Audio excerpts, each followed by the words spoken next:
Hello, everybody. Welcome to Phonogenics 101. This is our 25th Joni Mitchell discussion. If I totaled it up, I would say that we've logged many hours. And once we finish the last episode next month, I'm going to total how many hours we logged. Now, do not fear.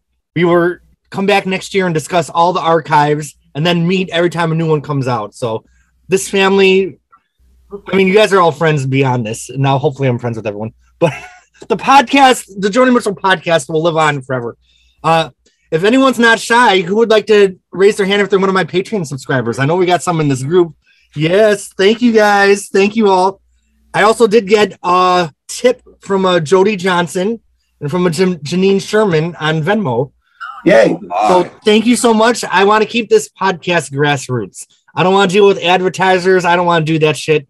So people throwing me a little bit here and there. I honestly invest in my music collection and just keep buying music. And I'm 9 songs into writing my next album.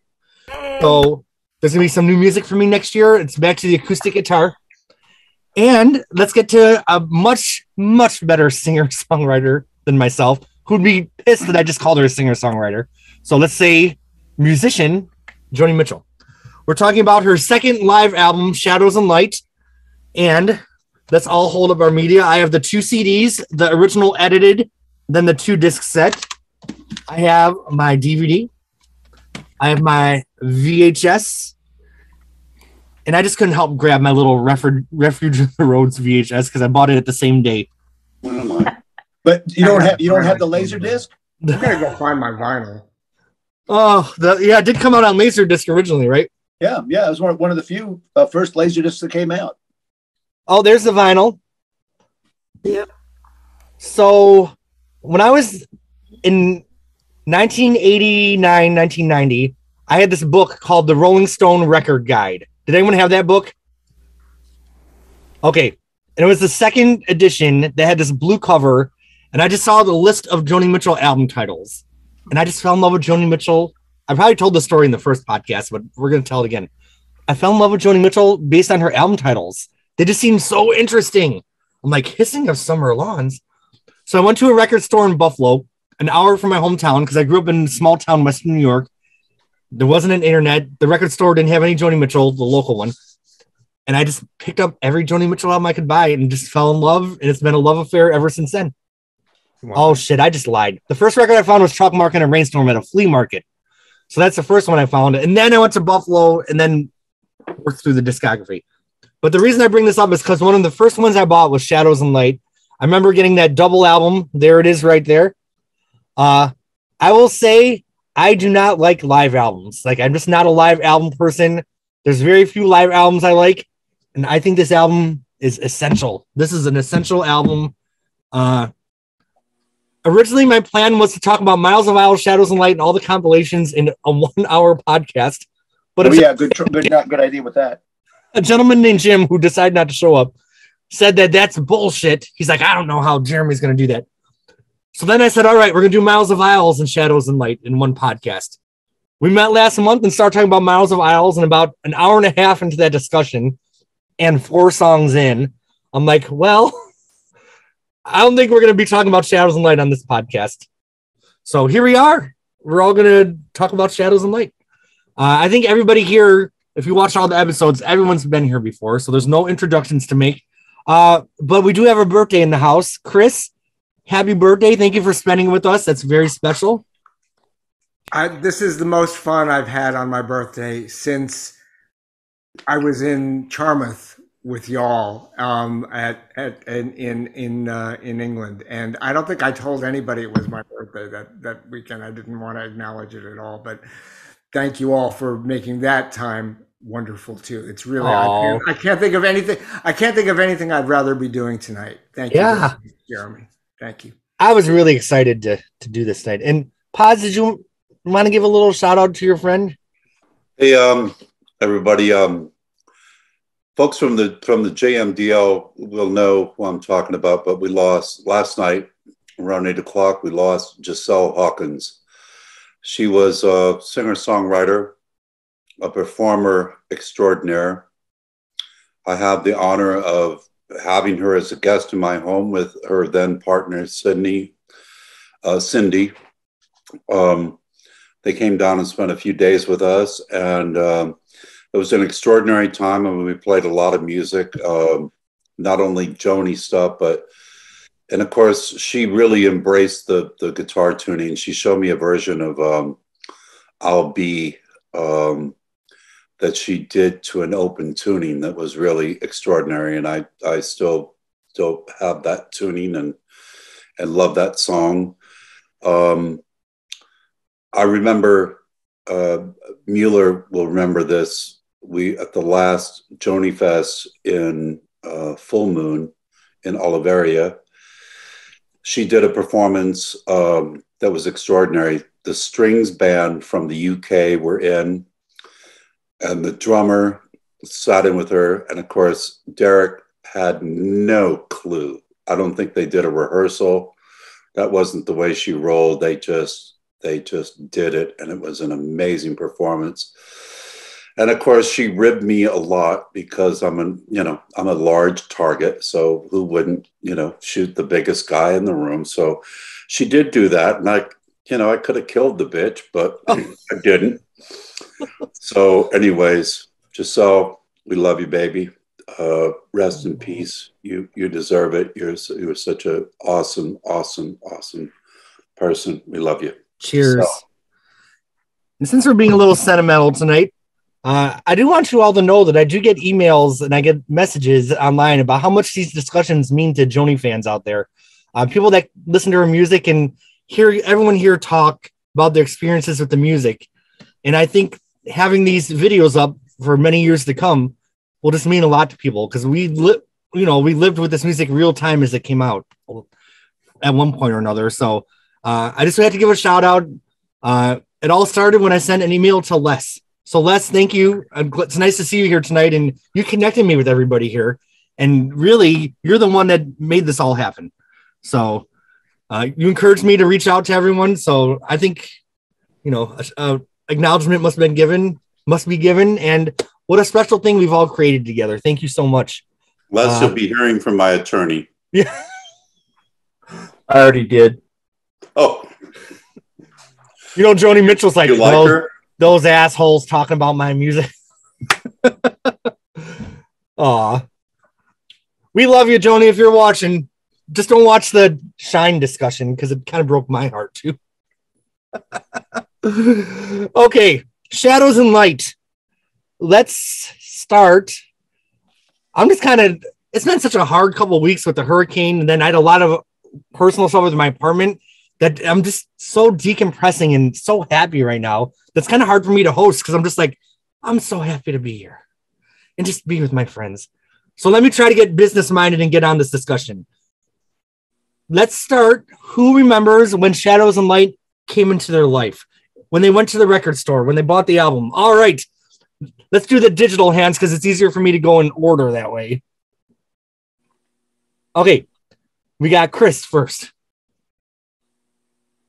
Fastest on the draw for the digital hand. I have to go back to the concert itself, really.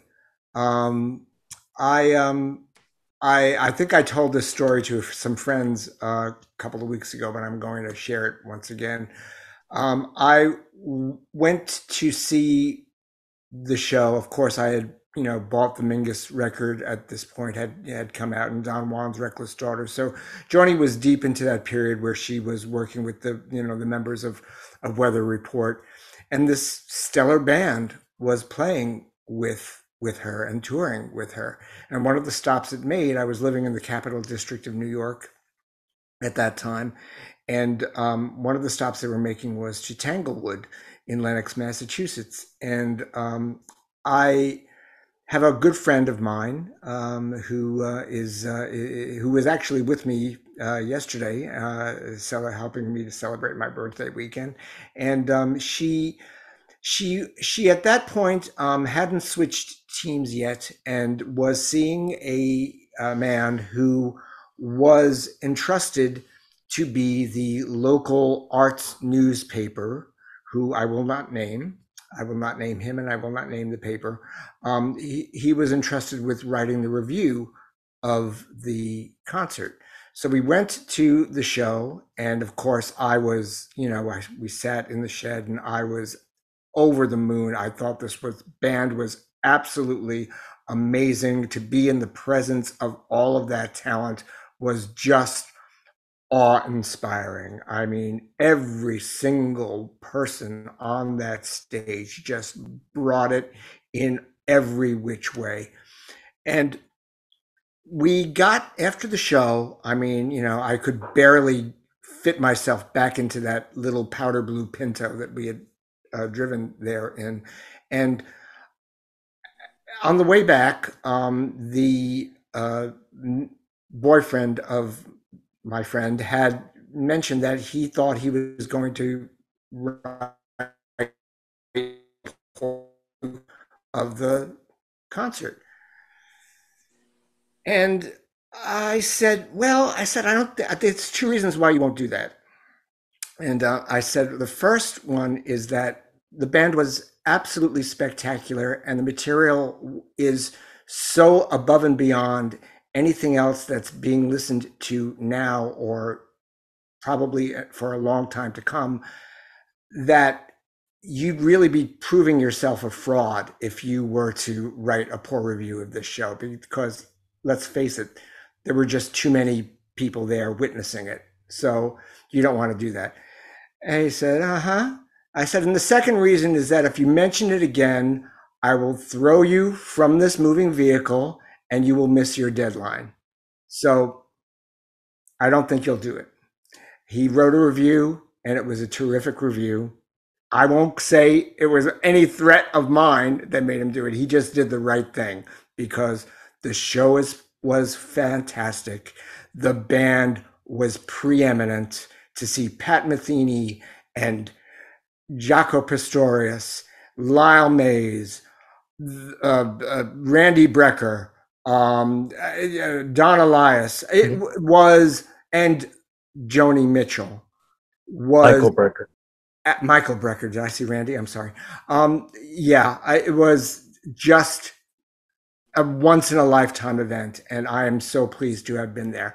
When the record came out, I just knew I had to have it, and I'm sure I just went to whatever record store. This vinyl piece that I have is at least the second one that I went through. So I wore it out. I just couldn't get enough of it, and can't wait to hear how y'all came to it. Yeah, and I feel like as a host, I'm sure that most people watching this know the history of the album, but just a really high-level, quick overview. Joni did a live album in 74. Was it Miles of Isles? 75? And then she did a string of 74 less. Okay. She did a string of her most, I'd say, innovative, experimental albums, I guess you could call them. Probably my favorite. That period between Hissing and Mingus is probably my favorite Joni Mitchell period. So this was the tour she did after Mingus with, like Chris said, really all-star musicians. This is her second live album. And someone asked me once, if you could go anywhere in history of anything of any time, where would you be? And I said, I'd be at the Shadows and Light concert. If I could be anywhere, I'd be the person sitting next to that person in the field that's going like this in the video. Jeremy Gloff would be right next to them if I could be in a time machine. Okay, so this is our lineup for people with their hands up. Jim, I'm so glad you made it. This discussion happened because of you. So I talked about you. I'm like, Jim ripped on me and said, you need to do a Shadows and Lights. So we are, and you were right, and I'm glad you're here. So we have, just for the record, you all owe me now. Oh, okay. But probably somebody should I speak my 2 sentences here. Yeah, go ahead. Since you have the floor, go ahead. This one's transcendent. This is one of the Mount Olympus albums for me. Yeah, that's it. Okay, so this is our lineup. We have David, Sue, Bob, then Paz. So far, David, you're next. Yeah, I am not I'm not a live album fan, and so I hardly ever listen to this. But I was at the Tanglewood concert. I don't know if she did more than one show there, but Chris, I was there with you, and it was I just remember it as one of the best days of my life. Not even so. I don't know how much of it was the music. The weather was fabulous. Tanglewood was fabulous. I had made I make a good pie, and this was one of my really good pies. And we ate pie and roast chicken on the lawn at Tanglewood, and I was with a dear friend, and it was just wonderful. So there was that day, and so I started listening to the album, prepping for this. It's fabulous. It's fabulous. I mean, they're covers of her best work that are better than they are on her best albums. It's a fabulous album. That's it. It's interesting because I felt like Miles of Isles was kind of like the end cap to the first phase of Joni, and I feel like this has kind of ended this phase. And then she went into Wild Things Run Fast, which was her 80s, going back to the more traditional. So this was kind of the end of an era for Joni Mitchell, and what a monument to end the era. I mean, like David said, I think some of the versions here are just as good, if not better, than the studio versions, and that almost never happens, in my opinion. Okay, Sue, then Bob, then Paz. Yeah, I was 21. I just got married, and one of the things that I really appreciate and am grateful for is that my husband, my brother, and all of our friends were such great musicians and also just connoisseurs of really excellent music. And I hung out with all these people, and I listened to Weather Report. I listened to Return to Forever. I mean, we were really into the fusion jazz scene at that time, and also, just all the other incredible. My brother played trumpet. He was an excellent trumpet player, and so it was really interesting in those days. And we would go to concerts constantly. But the other thing we did constantly was get drunk and do a lot of drugs too. So I know that I went to Shadows and Light at Nassau Coliseum, but I cannot remember it. It's like painful to me. But when I was listening to it today, I mean, I know I enjoyed myself, and I know it was Joni, and I listened, and I just have a hard time remembering some of the concerts from the 70s. But the thing about Shadows and Light was that I adored Mingus when it came out, and I think I was the only person who I knew who did, and I would listen to it all the time. And so when Shadow and Light came out, Jocko was on it, Pat Metheny. Pat Metheny is just such a genius on this. I mean, I'm going to go into it later about some of the ways that he's playing, and also Michael Brecker was amazing. I mean, it was just the highlight of everything. My favorite songwriter, musician, and the hottest band on earth, I mean, it was just so great.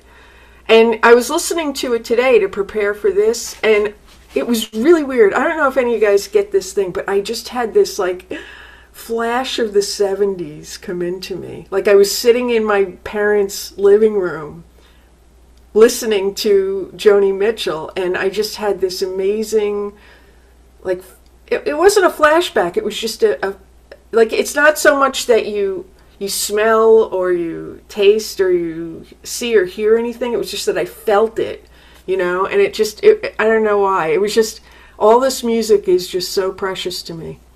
And yeah, so I think that's all I wanted to say. So, all right, Bob. So it was September of 1980 when this record came out. I think I've mentioned this before here, but when I lived in Raleigh, and there was a local radio station, WQDR, they were big Joni fans, and every night at midnight they'd play the Midnight Feature album. And so I had not bought Mingus. No fault of Mingus's. In '79, I was much more into Van Halen and Sex Pistols and The Clash and all that. So I skipped over Mingus, but I was still a big Joni fan. And so when I heard there was this Joni live album, I got my cassette, my Maxell tape in the player, and had it all queued up. So at midnight, when I heard the needle drop on the vinyl, hit the pause button and off we go. So I never bought the vinyl because I made a really good cassette recording of it. but absolutely love the record. As Sue said, this is hands down, by far, the finest band she ever played with. We'll get into that more, but that's my first take on the record was that's how I came to it, and I wore that cassette out. You know, I loved it from start to finish. All right, pause.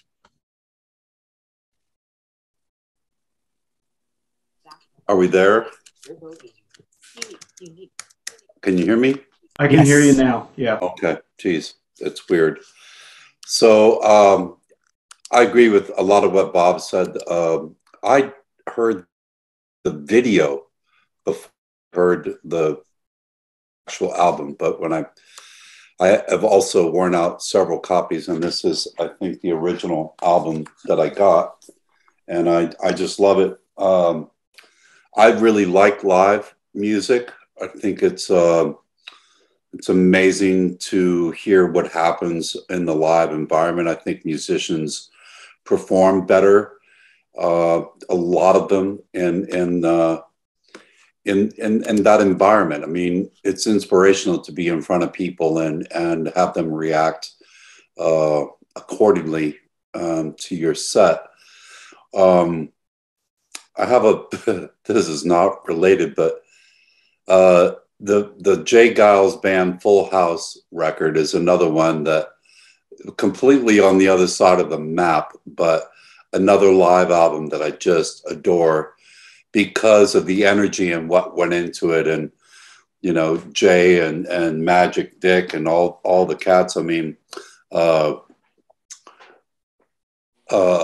my friend Meg is really good friends with Peter Wolf, and he's such a dynamic performer. So I think that type of band, you know, it really brings out everything. So when we get into it, I want to talk to more, especially I want to talk to Dave about it, because I've heard rumors about how this album is compiled. And through Bob, I was able to hear other versions of this same tour where I heard the Pat solo, which in my opinion was probably the greatest solo that's ever been played by anybody anywhere. It's just such a beautiful expression. And for me, and of course I challenged a 14-year-old to interpret that solo on violin at a Joni Fest. And that was either the last one too, in Oliveria, or maybe the one before. Like, you know, I'm a senior citizen, so I don't remember exactly what dates they were, but yeah, it's an important album in my life. I wore it out. Cheers. All right, Mark. Did the video come out before the record? I don't know that. No, I don't remember. I remember when the video came on and I was just so excited because I'd never seen Joni live. And so I was really excited about that. But anyway, the record, like Sue, I had a group of friends that weren't musicians, but most of them are still around, but were very, had very eclectic record collections and listened to a lot of different kinds of music. Two of my roommates, my two roommates at the time, when I bought that record, and everybody loved this record. Everybody, you know, whether they were Joni Mitchell fans or not. And I don't know, it's like lightning in a bottle.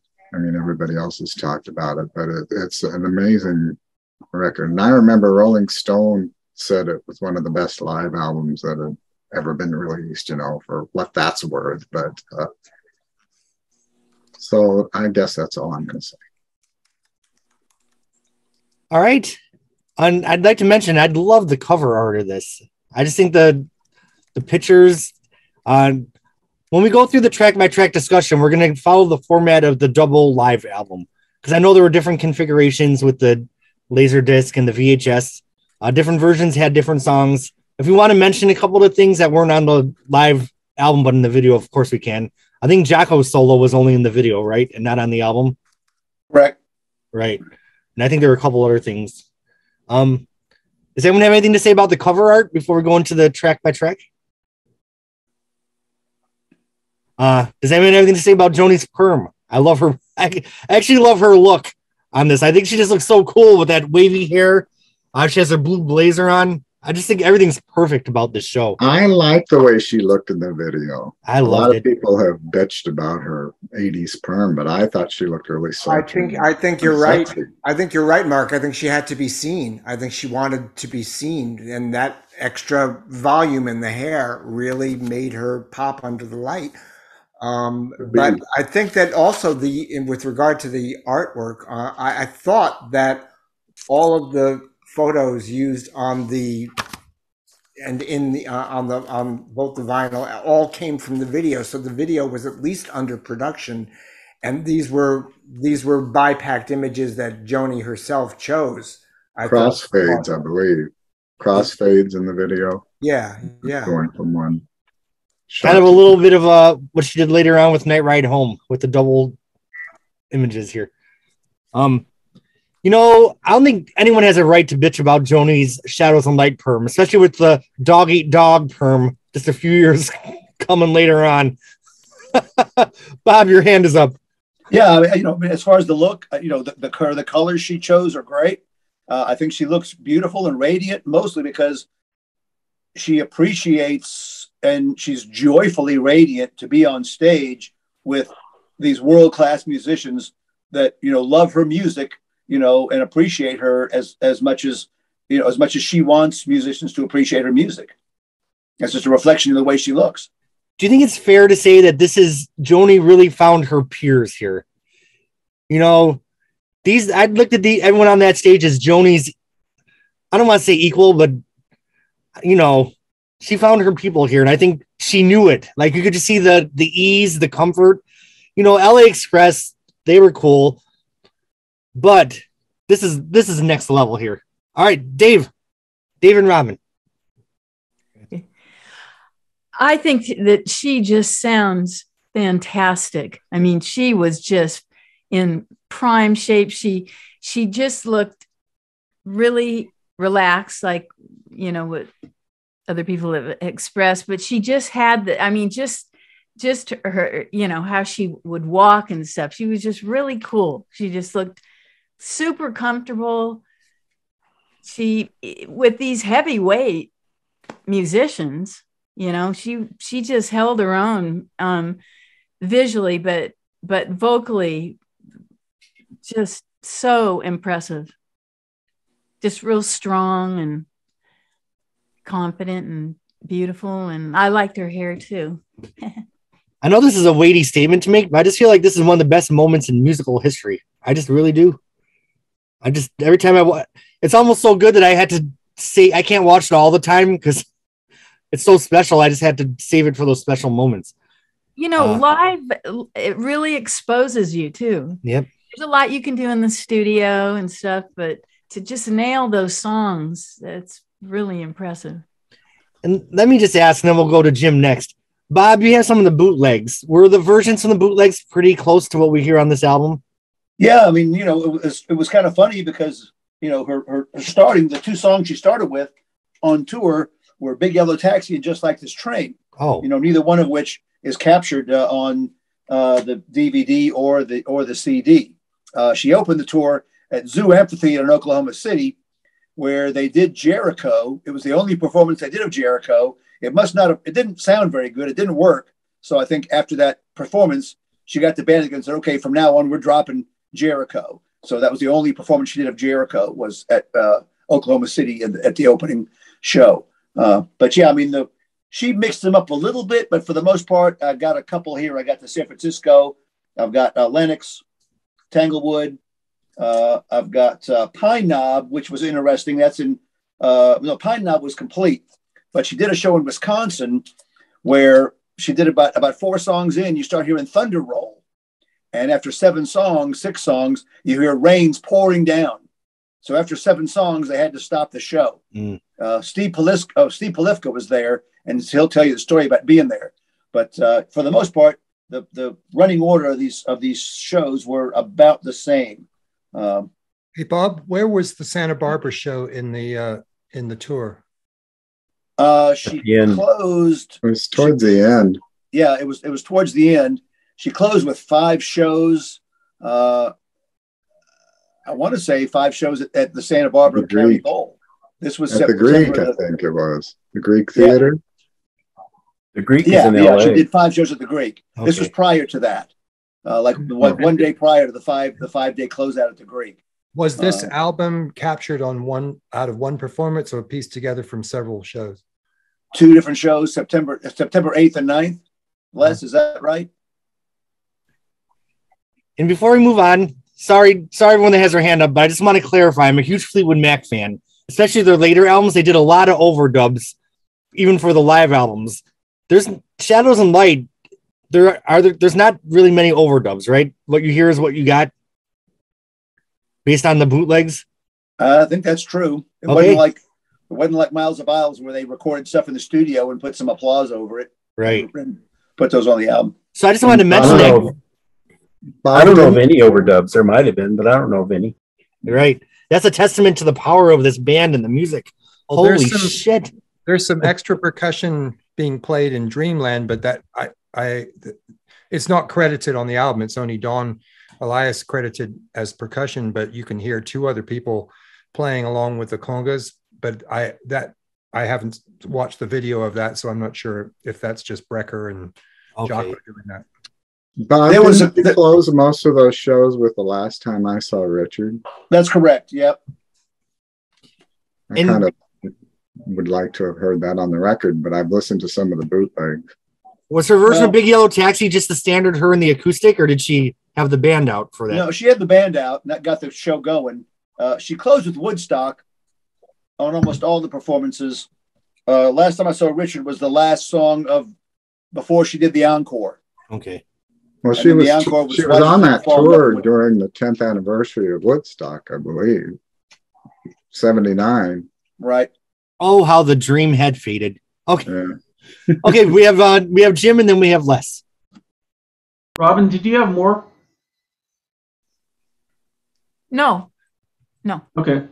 Well, okay, then and I'm going to follow what Robin was saying about her confidence. At the beginning of Dry Cleaner, when she's away from the mic and they start that shuffle and she sort of like saunters over to the mic, she's just, she's a jazz singer at that moment. She's just so, it's like, yeah, I've got this. I just smile every time. Well, she right before she did that, she started on and then kind of went back and got the note from Michael Brecker, I think. Did she? To get her. Oh, yeah, note. That's the story. Yeah, where do I start? Yeah. All right. Anything else, Jim? No, that's it. All right, Les.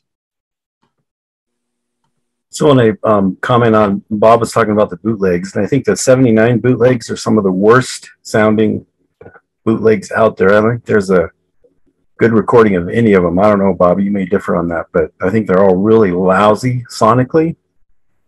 San Francisco has always been a favorite. I don't know if somebody got it and cleaned it up a la Dave Blackburn or what, but that's always been a good one. But yeah, you're right. They've always been pretty bad, but the audio quality is bad, but the music is good. Yeah.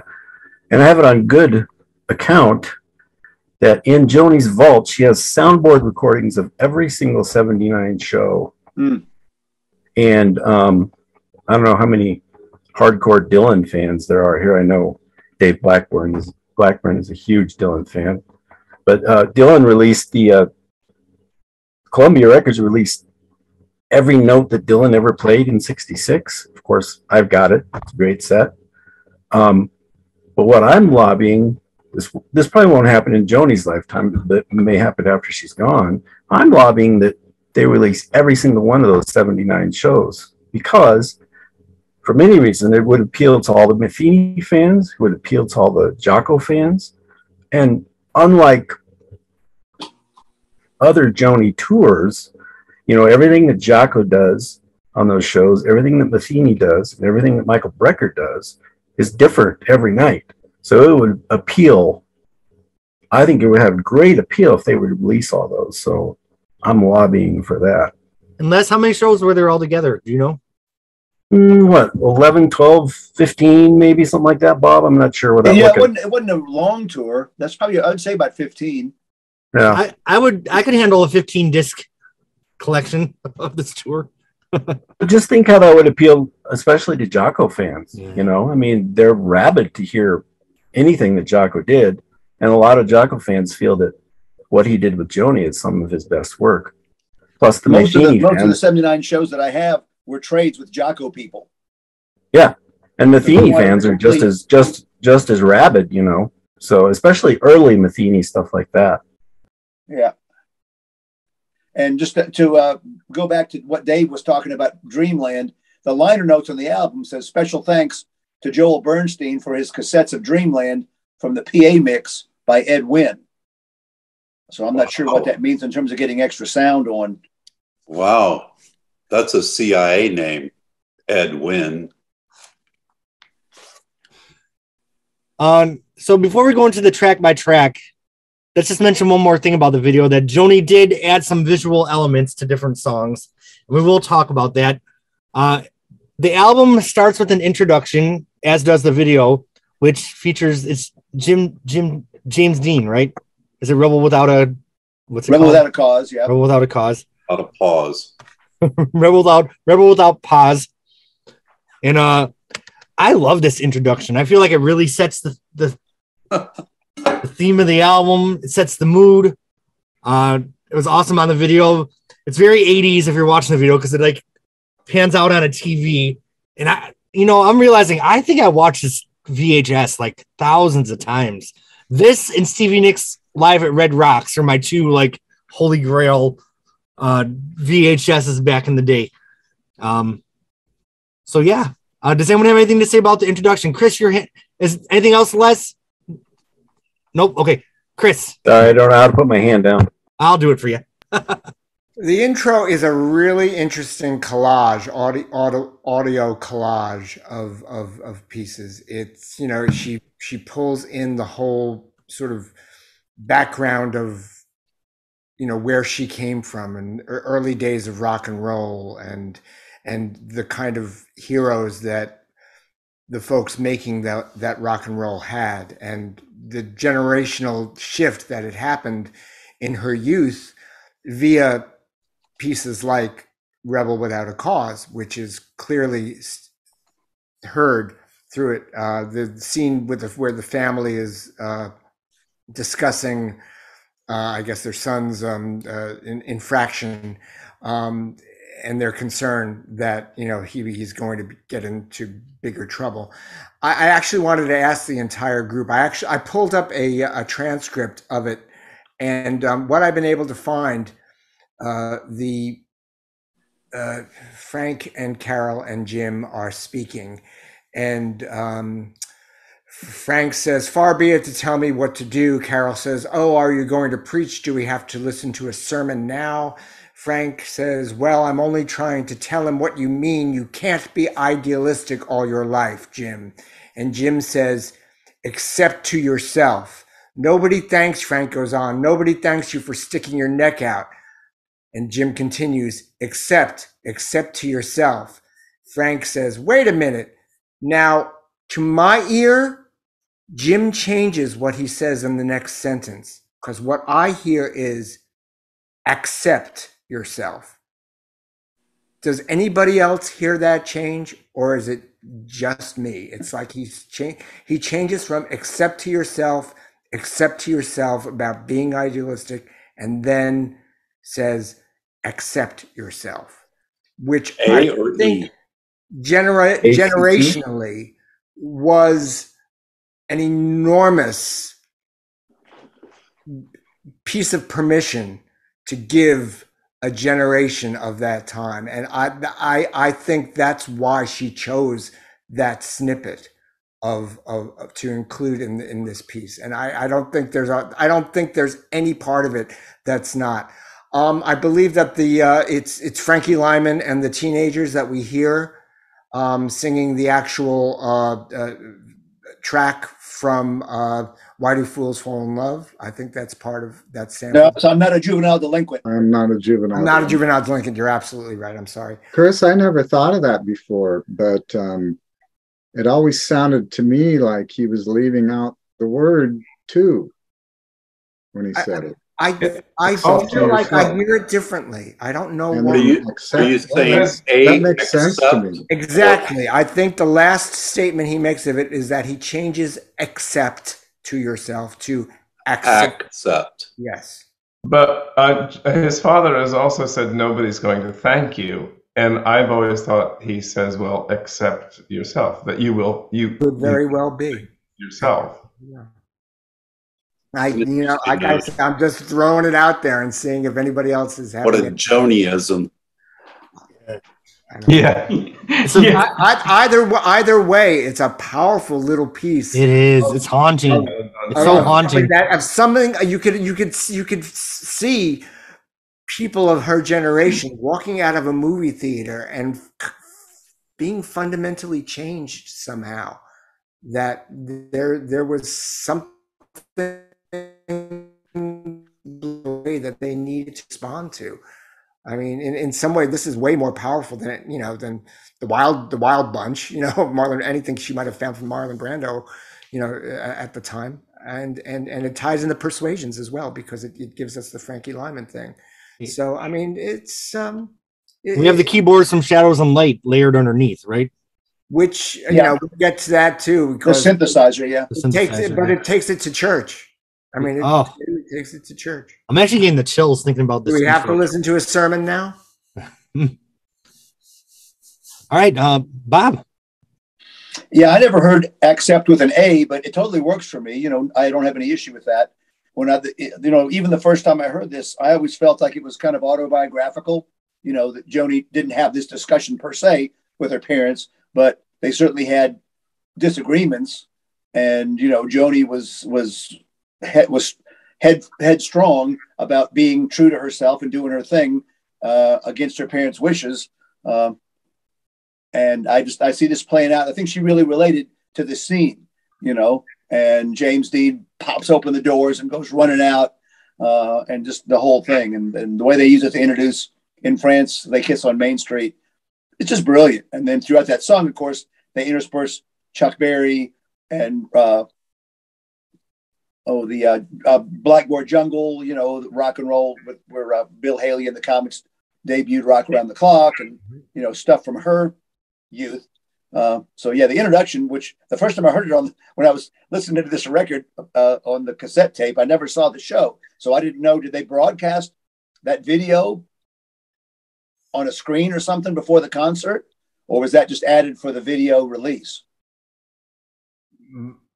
Because I didn't see the concert. That they didn't attempt to build this theater in the show. I don't recall them. I think it's just the album. Yeah, I think it's just the album and it was not part of the live show. And on the DVD. So anyway, it's a really interesting amalgamation / introduction to this record. They did have the audio though, didn't they? At the beginning. No? I don't think so. They did. Okay. I don't recall that.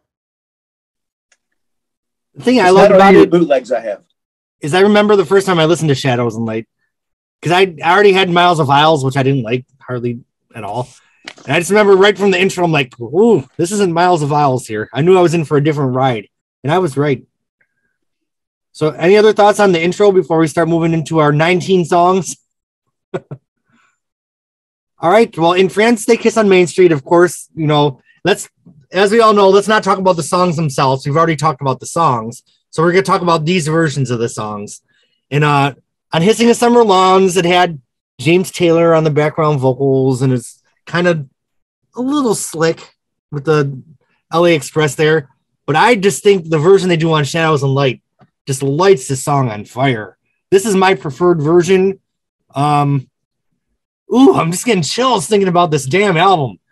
This is the definitive version of In France They Kiss on Main Street, in my opinion. Jocko's bass is on fire. I'm just speechless. Bob, your hand is up. Let me turn it over to you. Three words: Pat Metheny's solo. Shit, right? Just amazing. I mean, this is when the first, it was wasn't the first song when they played live on concert, but it's the first song on the DVD and on the album. And what an intro. I mean, you realize listening to Francis Gets Main Street, you are in for a hell of a ride, you know, and Pat Metheny is fully invested. Just the way the band synced together with Joni, it was magical. Oh, ooh, it takes my breath away. Jocko's bass toward the end too, with those fast, 16th notes or whatever he's playing there, is crazy too. All right, Sue.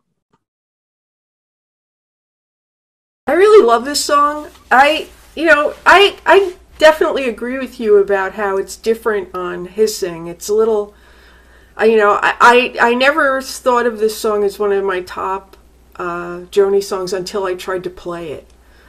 And I played it, trying to transcribe stuff, and I just got so into it, you know. And when I heard it on Shadows and Lights again this week, I was like, damn, this song is so freaking great, you know. And I agree that, it's not only the the way that she does her melodies and the way that these guys work in between them. And I mean, I was just gobsmacked this week. I mean, I love this album, but I hadn't listened to it in a while.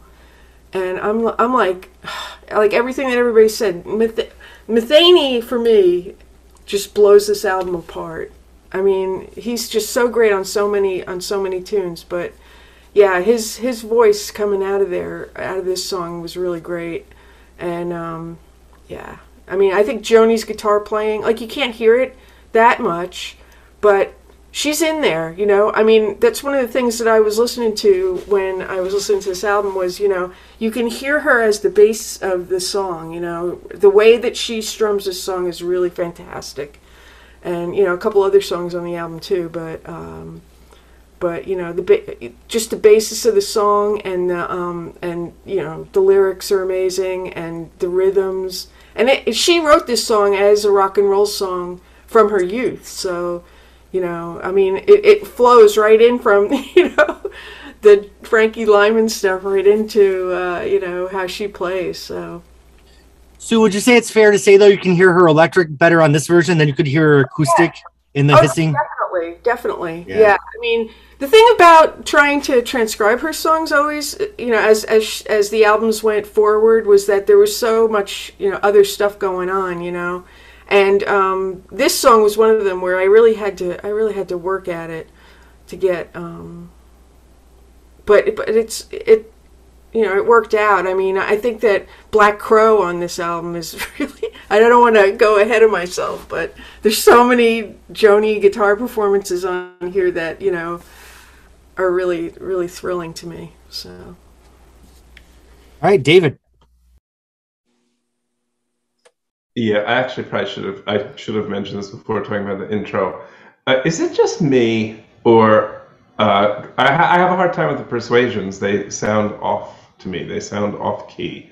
The pitch just doesn't do it for me, and I'm wondering if that nobody else is complaining about it, but it really is jarring to me. No, I don't think I'm with you on that one, David. I'm sorry. All right. Okay. I'm team persuasions. Okay. Aw. Okay. Anything else before we move on to Edith? It kind of, I mean, David, it kind of goes with the genre of the street corner, you know. I mean, that's sort of the doo-wop as a street thing, right? So it's like New Orleans brass bands. Right. Pre-auto. They're not always exactly on pitch. It's more about the enthusiasm and the, you know, for me anyways. All right, Dave, I think I saw your hand. Yeah. I don't want to rain on anybody's parade, but I think that the mix and the performance on this particular tune is not up to the standard of the rest of the album. It's a very chaotic mix. It's very cluttered. Everyone's overplaying, and that settles down as the album progresses. By the time we get to Pork Pie Hat, it sounds like a coherent band, but this sounds like everybody trying to blow each other away, and it doesn't groove very well. I've done a lot of live recording and a lot of live band mixing, and this is a mess. It really needs to be remixed. Did you remaster this one? No. Joni's going through her whole catalog, and it's being remixed for Dolby Atmos at the moment, which is 7.1, which is going to be incredible. A live album in 7.1 or even 5.1 would be beautiful. So I would love to hear it then. But now, having said that, one of the biggest problems with live albums is you've got a lot of noise on stage, and so everything's bleeding into everything else. And it's very hard to get any separation because it's all cramming into the vocal mic if everyone's playing loud, you know, as well as I do. And that sounds like what's going on here. They come on, they're full of energy, they're playing too loud, they're playing, you know, too busy. And it's just kind of an oral mess, which settles down very quickly. But I don't feel like it's a strong opening, you know, in the terms of pacing of the album. The intro makes no sense to me without the visuals. And so I would have left that off the audio album. And then this opening song, to me, is not a good representation of how good the band is because everyone's overplaying. And they all just come out of the dressing room having like 12 snorts each, right? Oh, no, not Pat Metheny. He's never even had a drink. No, not him, but I mean, you know, Joni's, it's no secret. I mean, and Jocko. I don't know, but you start your set with a live energy. I've never had the opening song of a live album or a live recording be as good as you want it to be because of the very things I just mentioned. Everyone is overplaying. Nerves and everything. Nerves. You don't quite settle in. You don't listen to each other. That's what this sounds like to me. So to add to what you said, I mean, I sort of agree with you, except that I do like the energy, the ultimate energy of it. And I do, especially Jocko's playing. I mean, the way he's overplaying to me is really kind of cool for the song. Jocko is an overplayer, period. And that people love it about him because he's so... it's a crowd pleaser. But the editing on this record seems to me that it's also kind of messy because there's obviously transition stuff that goes on between songs and stuff that are not exactly right. All that said, still I kind of agree with the masses that, you know, this is one of the greatest, you know, performance live albums that were put together. And I say put together, and we'll talk about that later as we get deeper into the album, because I think there was a lot of editing done later on in the record. So, well, I think it's a good live album, and I think some of it's fantastic. But there are a lot of amazing live albums out there too that are in another league. But I mean, just even the transitions from song to song, they didn't bother to crossfade the applause or anything. It's just a razor cut. Abrupt. You know, it's like not much time was spent in mixing this album. Right. Yeah. Any Yes albums in that top? Oh well, just Weather Report 830, for example. You know, there are some phenomenal live albums from that era that that I think you know. It's not cool. It's not fair to say, you know, this is the best live album ever made. It just isn't. There's a lot of great stuff in it. Dave, can everybody hear me? Yes. Yeah. Les. Go, Les. Dave, I think it's interesting to hear you say that everyone was overplaying, because this was towards the end of the tour, and they had played this song, you know, probably a dozen times before. And don't you think Joni would have, if Joni thought they were overplaying, don't you think she would have used another mix? And so why do you think, if in your opinion everyone was overplaying, Joni chose this as the opening song for this particular live album? She must have really thought, wow, bam, this really sets this off. Yeah, she must have. So I don't do know you why. know something that we don't know, Les? I mean, was this from a specific performance that was taken from that you know of? I mean, was the whole album a specific performance? Because things that I've heard is that they compiled this from. Oh, no, it was just from two. It was just from two shows in Santa Barbara. So she had two versions to pick from. Maybe they were both horribly overplayed or something, and this was the best one. I don't know. But Well, I stand by my original assertion that I like this version, and when Dave Blackburn described it as an oral mess, sign me up. Okay. I obviously I'm just making a dirty joke, being stupid. I obviously love Joni Mitchell records. Except for Shine. Spent a good part of my life, studying them. But I just think that given that there were two nights to choose from, this was probably the best that she could find, and it probably had a good energy. But it just, to me, it is not a good listen. And once I make it through to the third or fourth tune, then I'm liking the album a lot. Cool. All right, Les, did you have anything else? Okay, Mark, you're next. Jahida, did you have anything? So what I want to say is I want to piggyback off of what Paz alluded to. I think you have to take into account the amount, maybe not from Pat Metheny, but the amount of drug use that was happening, and that being a factor as well. I do think that a lot of people, tend to just kind of what's the word? Like compensate, or also just the fact that they think it's better than it is because they're high, and I think really feeling it. Joni was probably the height of her drug use, and I think was she or not? I don't know. Yeah, I'd say 76. The Rolling Thunder tour was probably the height of her drug use. But okay, but I feel like the 70s going into the 80s was probably pretty good, and I would think that for the majority of it, she was just okay, But of course, it is the end of the tour. Sounds great to me. They're tired. They're also tired because everybody thinks that being on the road, it's all luxury and everything, but it's a bitch. Going from town to town and opening suitcases and closing suitcases and get to the airport or the tour bus or whatever the fuck it is. It's a hard thing to do. So I think we're all in agreement that I think it's the enthusiasm and the overall presentation of the album that we all love. And despite its, warts and moles, of editing and mixing and mastering or whatever, I wish, God, I'd love more than anything for Dave Blackburn to get a hold of this multi-track and mix it properly, because we'd probably all die after hearing that. It would be the best. I'm available this week. I'm going to call Joan when we hang up and just see if she's up for that.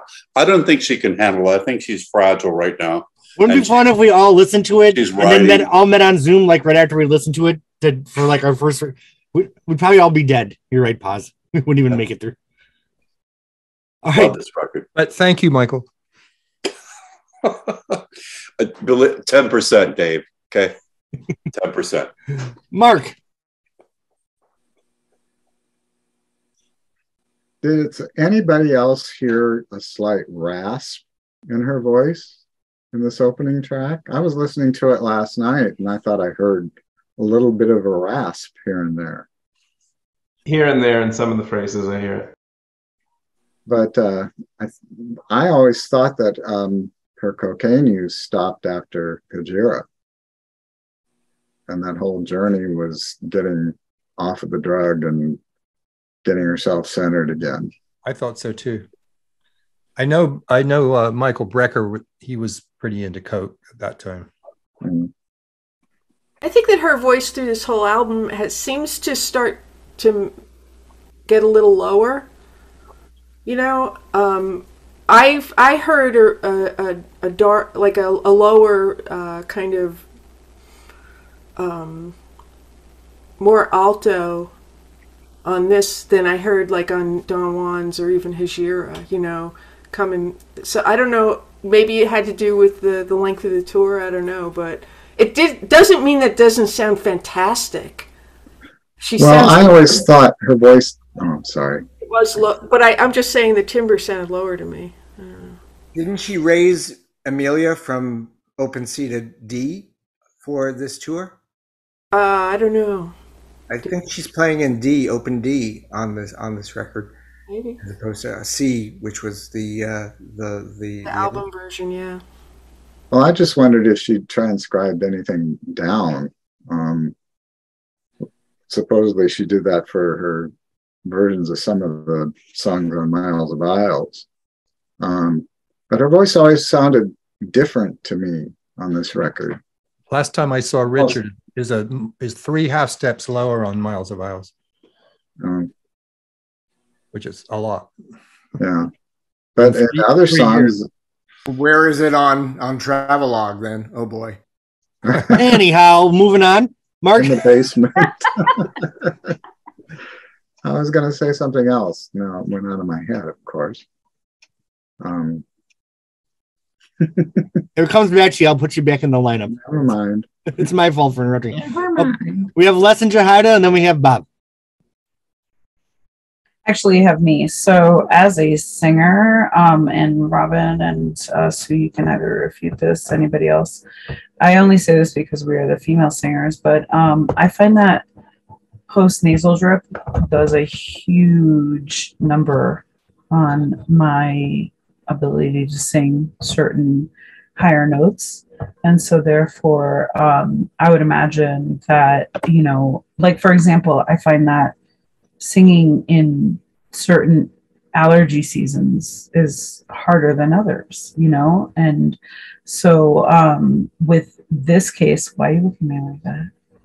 He's looking at me like, you liar. But it's true. You know, certain seasons I feel like I have a harder time singing because I have more nasal drip and hitting those higher notes. And I don't recall after this her really hitting higher notes very much, especially also because, you know, she's a heavy smoker at this point, right? So I can imagine that this is also creating like issues with her voice. So she's got to put them down in lower alto tones or else she's going to be unable to sing live, and that's her livelihood. And I find that that's kind of, and to some extent what where I'm going, you know, like it's the older I get, the harder it gets for me to sing those higher tones consistently. And I feel like that's also just a natural aging in women in general. Well, what I was going to say, I remember now, was that on some of the other songs, like on Dry Cleaner from Des Moines and Goodbye Pork Pie Hat and Amelia, she sounds fine. I don't hear any rasp at all. The voice sounds clear.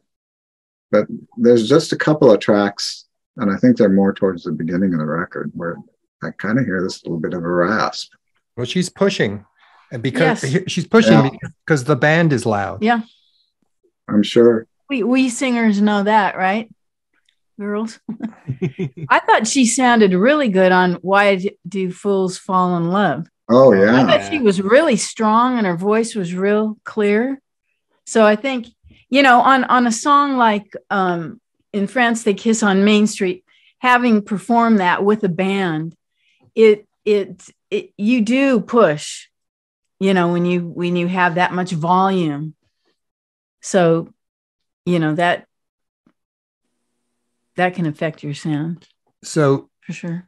Back in the 70s and 80s, you know, bands had a lot of amps on stage. Like the bass player would have a big stack and the guitar player would have a big stack, and the drums would be, you know, there. Now this was an outdoor stage in Santa Barbara, but there was a lot of volume on that stage. And you notice how she had to stand pretty far away from the band to be able to hear herself. She was out kind of on the lip of the stage. And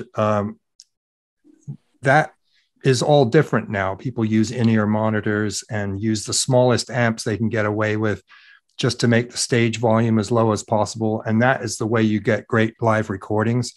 But back then you had, you know, a big roar coming from the back line that's all going into any open mics. And I think just it's partly the energy coming out of the green room, but it's also all of a sudden you're surrounded by volume, and you've just got to push to feel like you've got to push to be heard, and that gives you a rasp in your voice. You know, as soon as she gets into the quieter songs, she doesn't push anymore, and then she sounds normal. All right, Bob. So just to answer a couple of earlier questions, the tour was 26 shows long.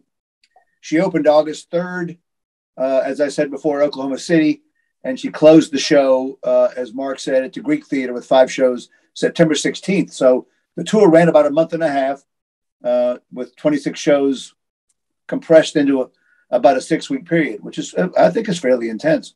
A long tour. Yeah. All right. Paz, you're doing Edith? I am going to do Edith. All right. Well, let's pause for a second so you can get situated. Oh, so I got to go to the other thing. While he's getting ready, I just want to say that it's astonishing to me that she was able to get Pat and Lyle to go on this tour at the height of their career going up. Mm-hmm. I mean, it's called money. Yeah, it was a budget. But I think American Garage had just come out in 79, summer of 80. So they had a new album to promote, and they were surely touring it, but somehow they took 5 weeks out to do this. Yeah, but I think great. I think Jocko talked Pat into it, of course. And if you look at the arc of Metheny's career, yes, he was going up, but he certainly wasn't at the top where he would have just said to Joni, "Sorry, can't do it." I think he committed to it earlier, like 6 months earlier or something. Right. This is probably more of a favor to Jocko because I don't think he knew her music that much. Exactly. And I had just seen Weather Report in July of 1980. So what is that? Just before this album came out. So Jocko was busy too. I mean, they were touring a lot. The Night Passage album, and so yeah, it must have been a lot of money being paid because all of those people were super busy. Has Metheny commented about this album anytime in the more modern era, to anyone's knowledge? There's in the library, the Joni Mitchell library, there's a thing that somebody asked Metheny a question on his website, and Metheny responded to the whole tour thing. I don't have it handy, but Metheny said a few words about it. And he said he loved it and would love to work with her again. But I think that's the only thing I've ever heard him comment on it. All right, I'm going to pause it. Well, Paz gets ready. Does anyone have any closing thoughts on France before we move on to Edith? Well, I was just going to say that it was supposed to be Weather Report originally that was going to tour with her. That's what she wanted. That's what Jacko wanted to line up. But how do you pronounce the guy's name? Zawinul. Said no. Jacko, you can go if you want to because you have this close relationship with her, but we're not going to do it. Zawinul said, why? He said, because we're not the fucking LA Express. But actually, it was the Weather Report's label that said you can only have one Weather Report member tour. Otherwise, she would have had Wayne. And so she chose Jocko out of all of Weather Report, but it was the label that insisted that she only take one member. Okay. And who was it? Was it the drummer that said that? No, I can't. But Zawinul, I think, was the one that said, "We ain't no." But that quote came from an interview, I think, with who was the drummer on Mingus? Peter Erskine. Peter. It was Don Elias on that tour, wasn't it? Yeah, but Peter Erskine was. Elias was on the tour, but he wasn't on the album. Peter Erskine was the one that I remember this interview being with, and he was talking about they were supposed to go on tour with Joni, but Zawinul said, maybe I'm wrong. All right. Well, let me pause for a second. All right, friends. Tonight, our first musical performance from Shadows and Light. We have Michael Paz doing his version of Edith and the Kingpin. Take it away, friend. Everybody. Oh. The big man arise. Disco dancers greet him. Plainclothes cops greet him. Small town big man. Fresh lipstick glistening. Sophomore jive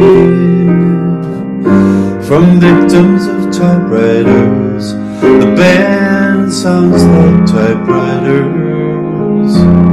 The big man, he's not listening.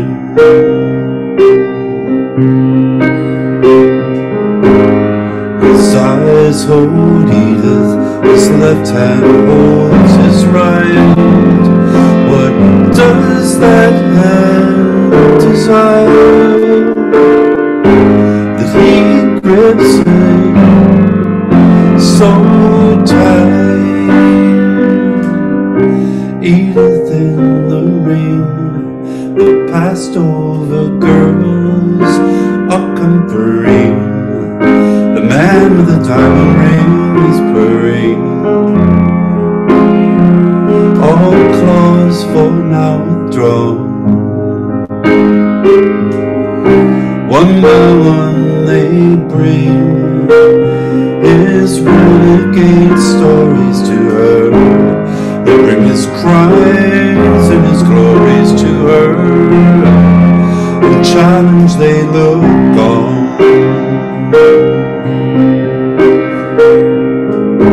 Women he has taken grow old too soon. He tilts their tired faces to the spoon. Edith in his bed, a plane in the rain is coming. Wires in the walls are humming. Some song, some mysterious song. Bars in her head, beating frantic and snowblind, romantic and snowblind. She says his crime belongs. Edith and the Kingpin, each with charm to sway, are staring eye to eye. They dare not look away. You know they dare not look away.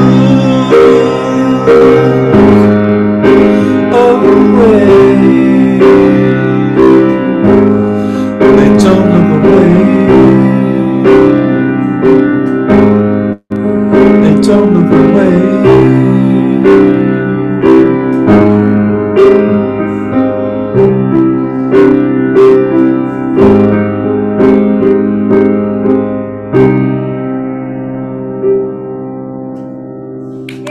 That was awesome, dude. Yeah, Paz. Beautiful. Beautiful. Wonderful. So the version on Hissing of Edith was a little slick, very 70s. And I always like the Shadows and Light version because it's a little more stripped down and really haunting. So who wants to start off the discussion on Shadows and Light Edith version? Bob. So, Robin alluded to this earlier. I said it during our discussion of Mingus. I think during this period from, 78 in 79, 80, Joni's vocals were never stronger. I guess I'm happy that I have shitty ears. I don't hear any rasp. I don't hear people overplaying. I think this record just sounds amazing. Particularly on Edith, Joni's vocal is really, really strong. I think her voice is really strong on this entire album and during this period. I think she loves to be a jazz singer. She loves cutting loose on these songs. Doesn't our friend Art Nouveau make an appearance in the live on the DVD? On yeah, the DVD? I didn't know that. I watched it again, and yeah, he's there. It's like, oh he did boy. it again. Okay. Oops, I did it again. Art Nouveau. Okay, Jahida. Does Art Nouveau make an appearance on this song? No, right? Yeah, it's in the video, I believe. When they show him dancing on the DVD. It's like a switch. We have a flashing video of Art Nouveau, then Joni, then back to Art, then back to Joni. So the band sounds like typewriter's part, right? I think that's where so. Oh, I think you're right. That's right. I think I was getting confused with another song, and I think you're right because I have the only version I have is like the original like VHS from forever ago, and I think is it this one? That's the one I have. Yes. The whole hard VHS. So my thing is that this is my favorite song of Joni's, for some weird unknown reason, honestly, because I don't feel like I necessarily am like I don't relate to the song.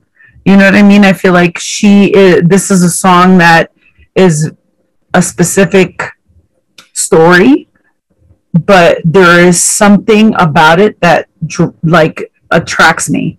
And maybe it's just the whole idea of the woman who has like the attraction to the, difficult man, right? Like, I mean, that's the thing with most people. And I feel like in general, it's just that's been a life kind of thing with me. And I just find it weirdly comforting. And there's something about her visuals, especially in this song, that are so captivating. And this is a song where you really see how she's a painter, because she is so painting a picture. And it is so definitely like something where someone could hear the song and decide, I'm creating an entire, movie just on this. Because she's talking about the feelings that the person's talking about, the way it looks, other people, other characters. And she's doing all this in a span of just a couple of minutes, and she's managing to give it a certain gravitas, with it being also sort of flippant, where she's like, I mean, this is just, a regular story, but at the same time, Edith has this, heavy burden. And I find it absolutely just one of her most amazing stories and visual stories, because she has some, but this to me is just amazing. All right, Jim, and then Dave and Robin. I'm going to break the rules here and talk about the song for just a second. This was one of those when she's talking about two different players and Joni isn't either one of them. And that's the new template for a Joni song, It's not that she's observing the priest in the airport lounge or anything. This is two different people. And the first few times I heard this song, I thought, oh, Edith's being, overtaken here and she's out of her depth. But now I realize that she's in there swinging too. He's met her match when he met Edith, sort of, at least for the moment. And about this particular recording, I know it's a terrible cliche, but I really like that the band pivots and does that fake disco thing. That when the band sounds like typewriters, and then they immediately flip right back, and they just glide right out of it. You know, they don't. It doesn't. It's not an effort for them to just snap into one thing and then snap right back into the same groove. It just floors me every time I'm out. All right, Chris. This may be a place where we bit into the sense of how much editing went into this. I'm not familiar, and I cannot remember the flow of the actual concert. How much fuckery did occur between the actual order of the show set and what appeared on the album? I'm just trying to get a sense of how the pacing of the live show might have changed from the live venue to the recorded. Totally different, apart from changing sides or anything like that, that business that again might affect the situation. Obviously, there are certain things that flow brilliantly from one through to the other, like the Amelia, the Pat solo, the Hedger. That particular side is maybe one of the best pieces ever recorded that I can think of. But does anybody have a sense, or is there a way for us to tell how much other changes might have been made for the recording versus the live show? And the reason I'm bringing it up is because this is kind of, again, this is, a slow kind of jazzy kind of thing. So it kind of makes sense a little bit for it to be early in the piece. It's also one of the lesser familiar pieces that maybe people were aware of. It was also one of the ones that she probably thought, hey, people need to listen harder to this song, so she wanted them to, have fresh ears for it. Is there Bob, do you have or anybody have any set lists from that particular set? Oh yeah, I've got all the set lists. They were pretty consistent. Does the album follow the set list for the most part? For the most part, yeah. I mean, looking at Tanglewood, the show that Chris and David were at, she opens with Big Yellow Taxi, Just Like This Train, In Franticus on Main Street, Coyote, Edith and the Kingpin, Free Man in Paris, Goodbye Pork Pie Hat, Jocko's Solo, Dry Cleaner, and then Amelia, Pat Solo, Hajira, and the band takes a break. That was the first set for almost all the shows. Okay. What do they do on the first one back after the set break? And then Why Do Fools? Dreamland. Oh. No, Don Solo to Dreamland. Okay. All right, so we have Robin and Dave, then Paz, then Sue. I just wanted to say I think that Edith is one of Joni's prettiest melodies, and the version on Shadows and Light, she makes it even prettier. There's some beautiful vocal embellishments that she does to the melody that are super nice, and so just from a melody point of view, it's an exceptional version. All right, Paz. I have to agree with that.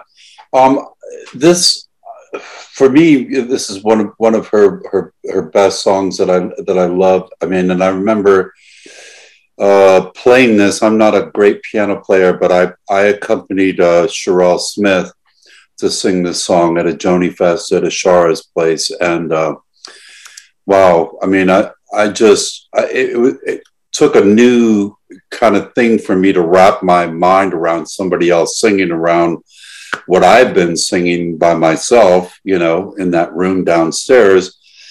I mean, it's a whole different situation when you hear somebody else interpret it. We only got a chance to run through it like 2 or 3 times, but Sherelle did a great job, and I like all the versions that I've heard of this, and I have some of Bob's outtakes or bootlegs from this tour. Yeah, this is one of my favorites, and it was a hard choice for me to pick from this one or Coyote to do tonight. Sherelle did an a cappella version of this on one of the first tapes that people compiled of their own performances of Joni Mitchell songs. She's just snapping her fingers through the whole thing. That's from Pittsburgh, right? It's from Julie Z. Webb's. Yeah. Yeah, Julie texted me 2 or 3 days ago. And it's beautiful. Yeah. All right, Sue. So this is one of the things that I wanted to bring up was she does have a lot of, obviously, Mingus and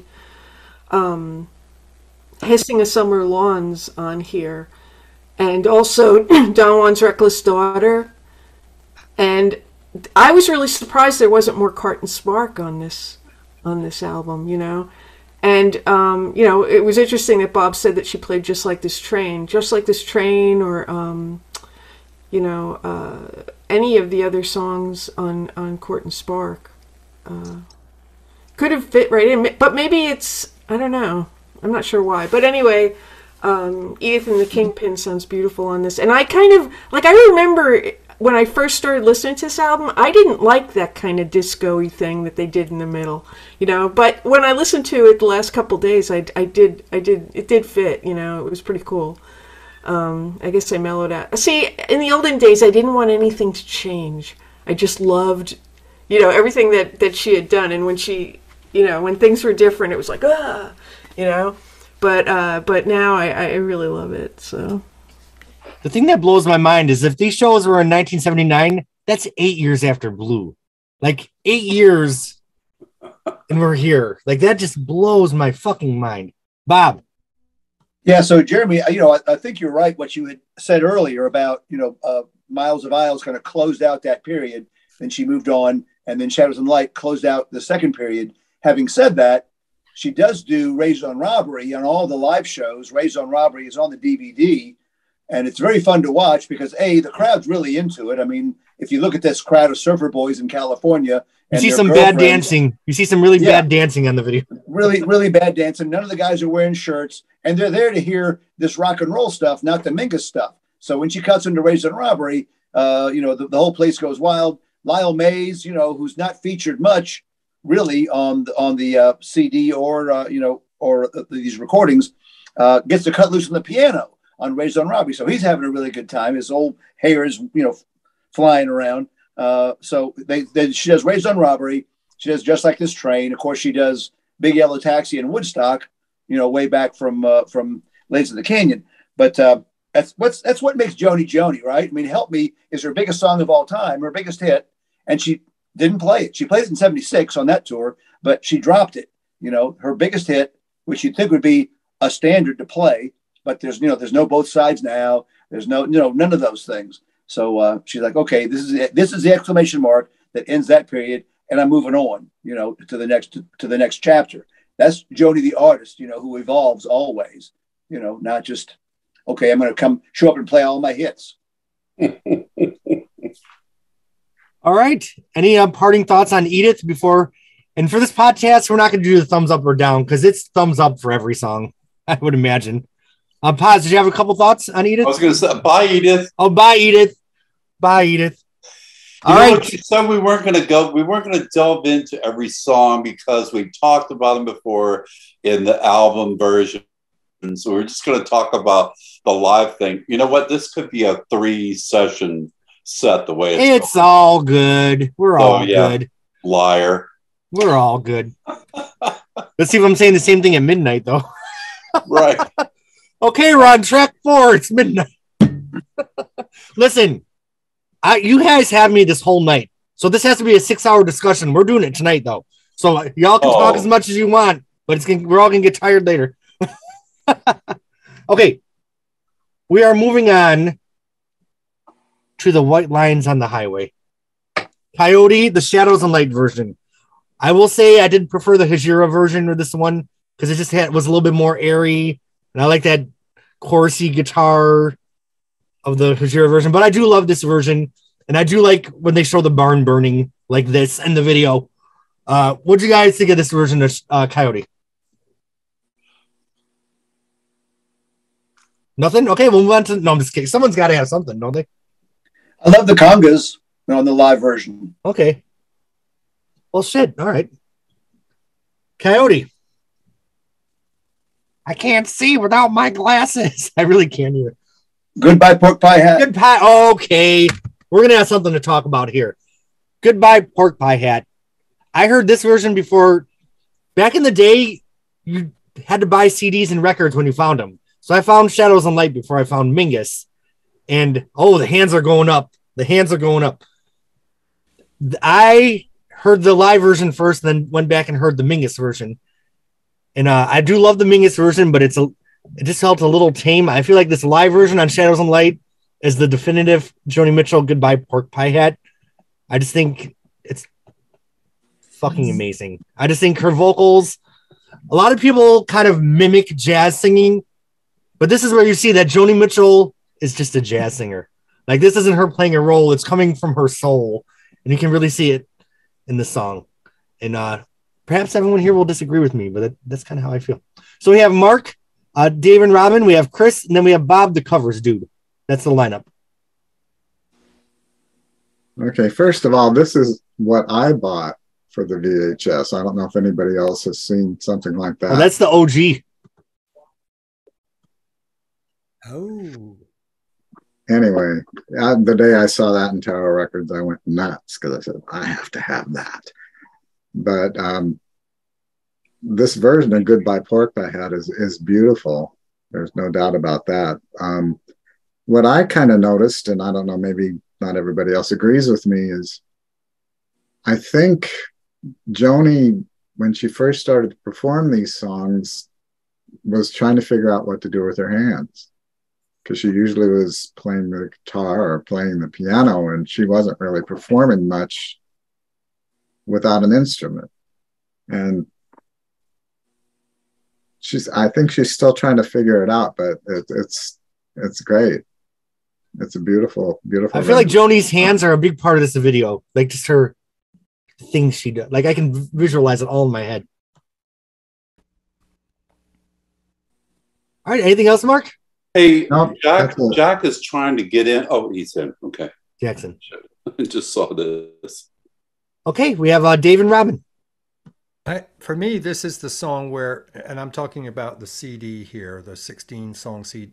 So I'm not sure what the difference is with the other versions, but this is where the band suddenly becomes cohesive for me. This is a tune that all of those players have played all their life.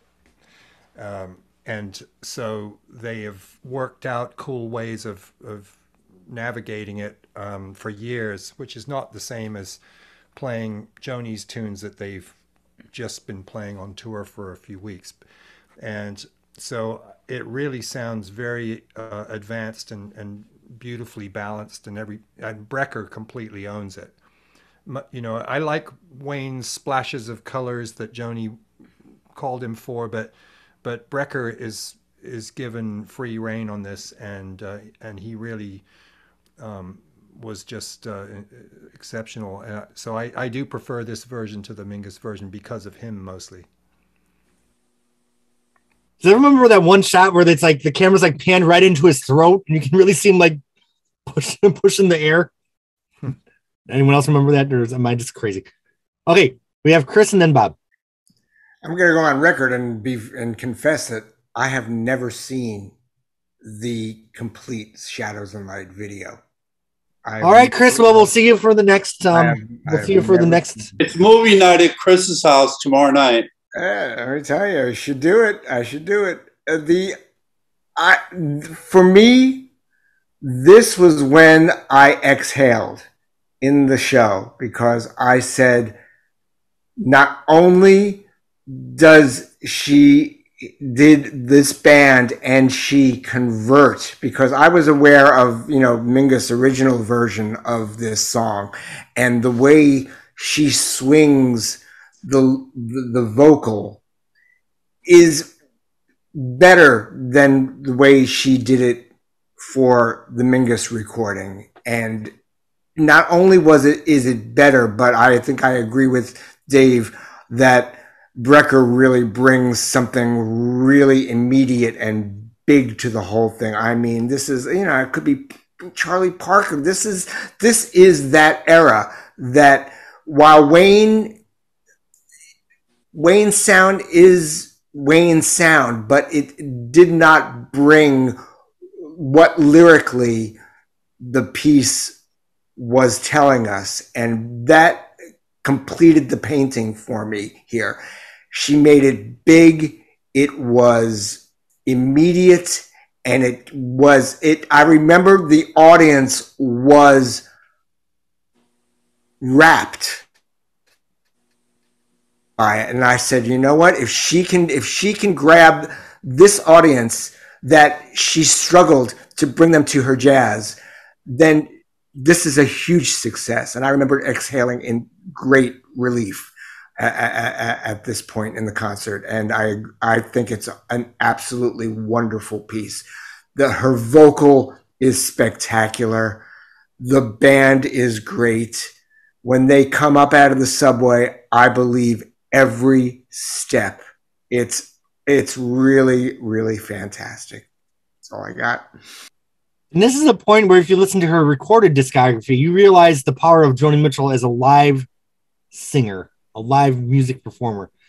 Because, you think of her strong songwriting, her innovation in the studio, her chord changes, but, live vocalist has to be added to that. Okay, we have Bob, then Mark, and then Jack. So, yeah, a couple of weeks ago, I pulled this record out, the CD out, because you can't stream it. Well, I guess you could on YouTube if you want all the commercials, but I can't Spotify it. So I pulled my CD out and listened to it, and I enjoyed it so much, I listened to it again, and I was taking notes, just little notes about each song. And this song says, about Goodbye Porcupine Hat, Joni cuts loose.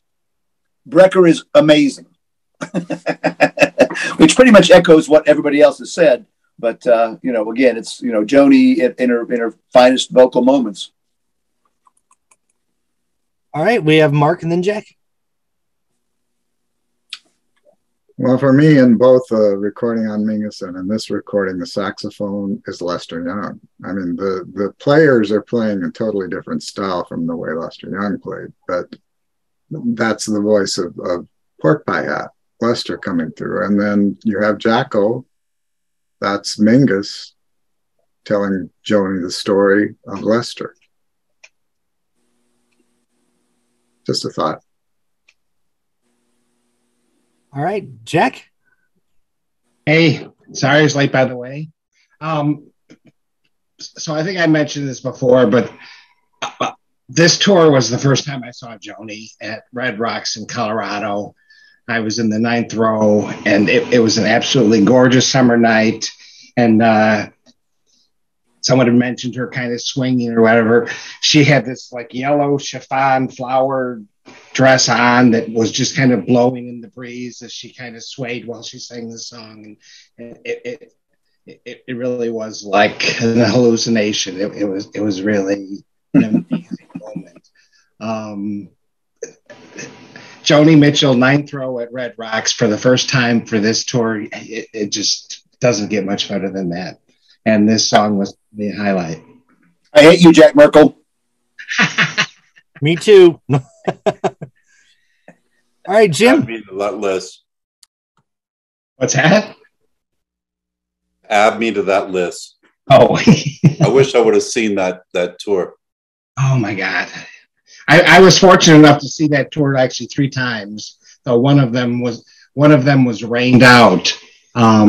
She played like at Alpine Valley in Wisconsin, and maybe 4 songs or whatever. And a horrific storm came to the point where like the people in the first 15 rows were actually sitting in water up to their chest. And they had to call the show because of the fear of people getting electrocuted and stuff. But it sucked because we only got like 4 songs. They never rescheduled it. We didn't get any money back. It really pissed off a lot of people. And I would have been one of them if it was my only time seeing this tour. But fortunately, I saw 2 other nights. But it's crazy. She played Alpine Valley twice. So I'm not sure if the second show was rescheduled based on the rain out. No, that's where I saw I actually went both nights to Alpine Valley. And I don't remember if it was the first or the second one that got rained out. But so I saw one complete show at Alpine Valley and then the one rained out show. Was this 79? Yes. August 11th and 12th. All right, Jim, you're next. For me, the centerpiece of this song is the way Joni delivers the second verse. She just totally she sells it completely. When Lester took him a wife, arm in arm went black and white, and some saw red, and then there's like this pause, just to like let that sink in for a minute, and drove them from their hotel bed. The way she delivers that is just, I don't know. I guess sublime's the only word I've got, you know. And then at the end, she brings it back to herself and Don. And she turns and points at Don Elias and says, "It was like, yeah, this is what it means." She just like puts it out there, like, this is what it means to me, you know. That for me, that song is transcendent. I feel like she was embodying every inch of this song. Yeah. Okay. Anyone else have any comments on Pork Pie? She gets a little bit, the way she starts it, she's a little bit behind, you know, a couple of beats behind the groove, and there's a lot of words in this song. It takes her the whole first verse to get the words out, then she can kind of recover. So by the second verse, she's absolutely in the pocket, but the first verse, she's kind of slip sliding over the time. It works in a jazz way, but I bet if you asked her, she would say, I didn't mean to do that. All right. Anybody else? So next, we are moving over to Des Moines. Well, Las Vegas, actually. the dry cleaner's visiting Las Vegas, right? It was interesting because I heard this version first, and then I went back and heard the Mingus version with all the horns. And I actually loved both versions. They're different. But once again, Joni's singing is just on fire. She's tearing it up. Yeah. Bob, your hand is up. We have Bob. Joni's great. What sells this song for me is that Michael Brecker and Jocko at the end, when they're both just going so fast and jamming, and they're looking at each other. When you see the DVD, you see that they're face to face. They're like challenging each other. Okay, which one can cram the most notes into this short period of time? But it's rhythmic, it's melodic, it's magical. The first time I heard it, I was like, "Oh my God!" You know, my record player is going to blow up. You know. All right, Jim. I think it was Dave Blackburn who said that it was a chart that Jocko wrote. Is that right? Yeah, Jocko wrote the arrangement, so he basically owns this tune, and he played the with a lot of fire. It's a blues, of course, but he reharmonizes it every cycle. It's a different set of changes, which I at one point a few years ago I thought I should write that down. So I made a chart of the correct, or the way that at least on Mingus, the way that Jocko implies the harmony is, like I say, is different on each chorus. So I thought it would be fun to write it out that way. So we actually performed it that way the other day using Jocko's changes. But of course they're implied because there's no chordal instrument. So it's the bass. He's such an angular player. He's not just playing roots, so you can hear all of the implied chords that he's playing through. I will say, just personal preference, I think I preferred the Mingus version of this one because I just felt it was so Vegas-y with all those horns and just kind of a little cheesy, almost like Vegas is. So that did it for me, but I'd love this version. I think this version's amazing. I think so too, and it's very funny, and and there's video of Las Vegas. So yeah, for the video era, it's just perfect. I don't think they ever probably played it on MTV, but it might be Joni's most MTV ready songs. I don't know, but one last thing in that was that at the end when they're back and forth between the horns and the bass, Jocko then pulls back and the horn finishes the song, and I thought that was really generous. Okay, I'm out. Hey, any other thoughts on the dry cleaner before we move on? All right, so next we have Amelia, correct? Is anybody performing Amelia here? We're going to be doing Hejira. So you're doing Hejira, and Sue, you're doing Furry, right? Okay. Now, I got Shadows of Night before I found Hejira, so I think I like the Hejira version a little bit better, just because I like the spaciness of the studio recording. But this is a wonderful version of Amelia. I don't have too much to say about it. It's just a wonderful version. Does anyone have any thoughts on the live version here? Jim, is your hand up from before? Oh, pause. Oh, you're muted. Damn it, man. You're still muted. We can't read those lips. Oh, that's what I thought. Les was just covering ears because you didn't want to hear what I had to say. No, yeah, that was true. That was true. Always true. Take two. So, hey, you sounded great at Red Rocks, man. I just loved you there. Anyways, for me, this is where the album catches fire. From this point on, you got me. I mean, this version for me is, I like it. I mean, look, there's nothing wrong with the Hejira version. It's amazing. But for this sequence of Amelia and into Pat's solo and then Hejira, I've always adored this sequence. And I've done this several times. I did it on the Pause Fest CD when I hosted my first Joni Fest, and I had Beth Patterson do a bouzouki solo in the middle, and I had Brian Stoltz on lead guitar, which was insane. But nothing can compare in life to this version for me, other than perhaps Dave Blackburn and Robin Adler's versions anywhere. Even their worst version, whatever that might be. I'm not sure I was even there for that, but we all have them, right? But we just got together with them at Chris Caccaro's house for a Joni Fest, and wow, to play these songs together with people that you love and people that love Joni. Oh God, I just love it so much. Love being a part of this group. This version right here of Amelia for me is the definitive thing, and it sets fire to this record from here on out through the rest of the album. I love it all. Pause out. All right, is this the one where Joni walks off the stage playing the chord progression, then it goes into Pat's the solo? Pat's yeah, solo. That's an amazing. That's beautiful right there. Okay, we have David, and then Jim, then Chris, then Mark. That's the lineup. Yeah, I just want to say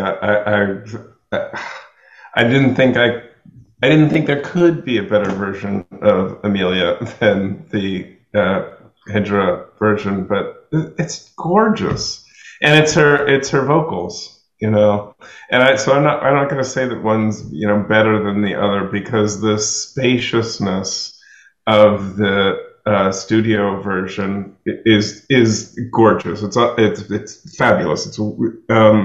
But the quality of her vocals on this one is what does it to me anyway. So it's wow. Okay, Jim. What everybody else said times three. It's, for me, this version of Amelia and Pat Solo are one thing. It's like you couldn't separate Comfortably Numb from the guitar solo at the end. You wouldn't want to separate Stairway to Heaven from the guitar solo at the end. It's like all of a piece. And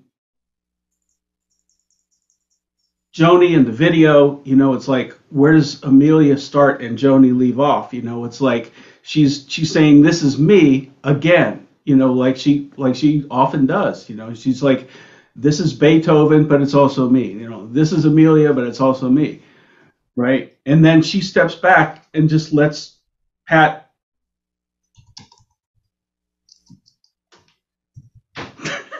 There's no roof. I mean, he doesn't even blow the roof off the place. It's like there's no roof. It's like we're way out there. For me, it's a one of the high points of 20th century civilization. I'm out. Now, you know, I'm kind of an agnostic, but if there is a heaven, it's this. Like, watching this just takes me to as close to a religious experience. David, was it you in the chat that said you had to watch this? You fucking have to watch this video. Yeah. And then you need to email us the day after and tell us how it changed your life. You must apologize. Yeah. Well, I am less than. You're not less than. I think I'm a little bit jealous that you are going to have this experience in front of you as a Joni fan. Like, I would love to watch Shadows and Light for the first time. It's fucking amazing. And you have something undiscovered in front of you that's one of the best things ever created. Okay. We have to do movie night. I'm in the same boat, Dave. Movie night. Let's do movie night. You know, we can all. Isn't there an app where you can all watch a movie together? Pizza on the and movies. Is there? Yeah, there is. Chris, you're next. Okay. This so confounds me because what I was struck by was that this version, just purely from the perspective of how she plays it and how even she sings it a little bit, is actually quite different from the version that's on Hedera. Hedera, if you kind of consider it, is almost like the rolling piano chords kind of thing. This is a bit more angular, more percussive guitar work that she's working on. Now, I don't know how much of that is due to Roland having created the JC amp, the jazz chorus amp, which basically mimicked her guitar chorusing, and I don't know if it was the looping involved or whether or not she did that at all in the tour as well as she had in the studio with Henry, and maybe Dave can speak to that a little bit. But I sense that even though she's playing it differently and singing it a little differently, and even in a different key, because I'm pretty positive that she's in open D in this, and she was in open C, so she's raised it a full step up. I feel it almost the same way, and that's what I find so confounding, is she's able to reinvent. She's really reinvented this song for transition through to live performance in a way, but still maintained what it was at its core and allowed it to emote in much the same way.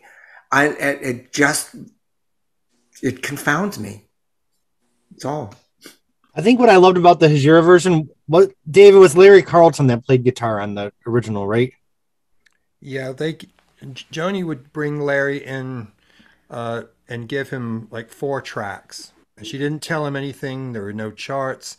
She would just roll the song down and he would just react. Yeah. And then they'd send him home. And then she would cull through all of the licks that he had played and pick her favorite ones and do this composite, sometimes with several of them going at once. And this is a tune where you can hear that. And Larry, what he said recently, actually, in an interview, you know, when I get to hear the finished album, I was blown away by what a great editor she was.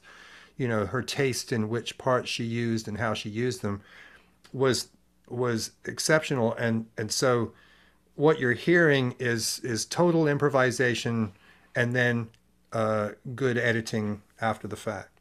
Her interpretation of his take. So I think that's what I loved about the studio version was Larry's parts, but well, there's also vibraphone on it. The vibe. And then there's about 3 guitars layered, so you get this dreamy liquid wash going on. Interestingly, there's though, looping there too, isn't there? Some looping in No. there?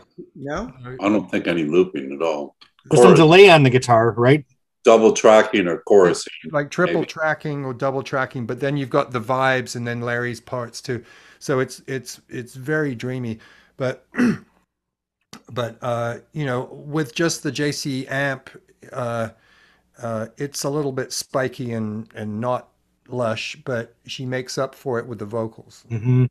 Yeah. So, Dave, do you have an opinion on whether Pat's solo a single fluid piece, or if that was what you just said about Larry's pieces? Well, where you they can see in the video that's him playing it, you know. Yeah. But no, if we're moving on, there's cuts in the video.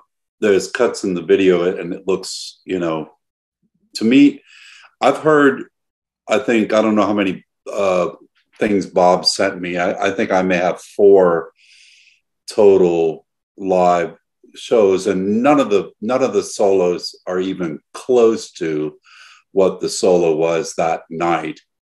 And to me, and of course I've heard, you know, just from people who think, or I don't know if they have any authority at all, but that it was an edited piece taken from maybe from the 2 nights that they recorded there. But somebody said tonight that they recorded the whole tour, so that could be. If we're talking about that song now, I want to point out that the interaction between Pat and Lyle is what makes it great. It's right. Lyle is feeding him chords that Pat is reacting to. So this is a dual improvisation. It's not just Pat improvising on the guitar with somebody playing some synthesizer. This is they work together so well that they could read his minds. And so Lyle was feeding him nice chord progression that Pat would then play over, and that's kind of what makes it so nice, is that you're hearing a 2 people improvising so beautifully together simultaneously. All right, do we have any other thoughts on Amelia before we officially move on to the Pat solo? I see Mark, Bob, and Les. Are we still on Amelia for you guys, or are we moving on to Pat? I just want to make a real quick comment. Okay. For me, when Pat comes in this song, Joni often said she was talking to a ghost when she was before she would perform Amelia, and Pat's the ghost. Yeah. He's the ghost of Amelia, and then at the end of the song, he just takes it out and it flies. It flies away under Lyle's chord progressions. Or over, excuse me. I'm going to shut up now. Never shut up, Mark. Never shut up. Mark, or Bob, then Les. So, you know, I think of Amelia / Pat solo / Hejira as one piece. So I'll say this about the one piece. You know, Amelia, obviously beautiful song, beautiful here. The transition to Pat solo, which I wish was called Pat solo with Lyle Mays, because as Dave said, the Lyle Mays input on the synth is so integral to the success of that sound. And then, you know, making the transition with the congos and Michael Brecker sax into Hejira, it's maybe the most amazing 10 or 12 or 15, whatever, how long it is, chunks of live music ever. Certainly for me, Saturday Night's not my favorite live album, but this is probably my favorite chunk of music from a live album. I mean, it's just incredible. And when I watched the DVD, I'm not afraid ashamed to admit it in this crowd of people, I was bawling my eyes out because it's so beautiful. It is. It's so beautiful. Yeah. Let's not forget that Pat was 25. Yeah. A little shit. I hate that Pat Metheny. All right, Les. Is it Pat Metheny or Pat Metheny? Metheny. That's what I thought, but everybody else has been pronouncing it Metheny, and I've heard that before, but okay. And is it Hejira? It is Hejira. We're not going to start that again. Hejira. We're not starting that again. No, look, I'm going to have to call an attorney friend of mine. Metheny, let's call the whole thing off. Jamie Zuberi solved that one for us. So I have to back up a little bit for some context for this comment, okay? I'm not bragging, but I'm bragging. In 2007 or 2008, I actually got to have dinner with Joni up at Ruby Lake. There was a couple other people there. And I sat next to her, luckily. And one of my the thing I was most curious about was this band that she was playing with in '79.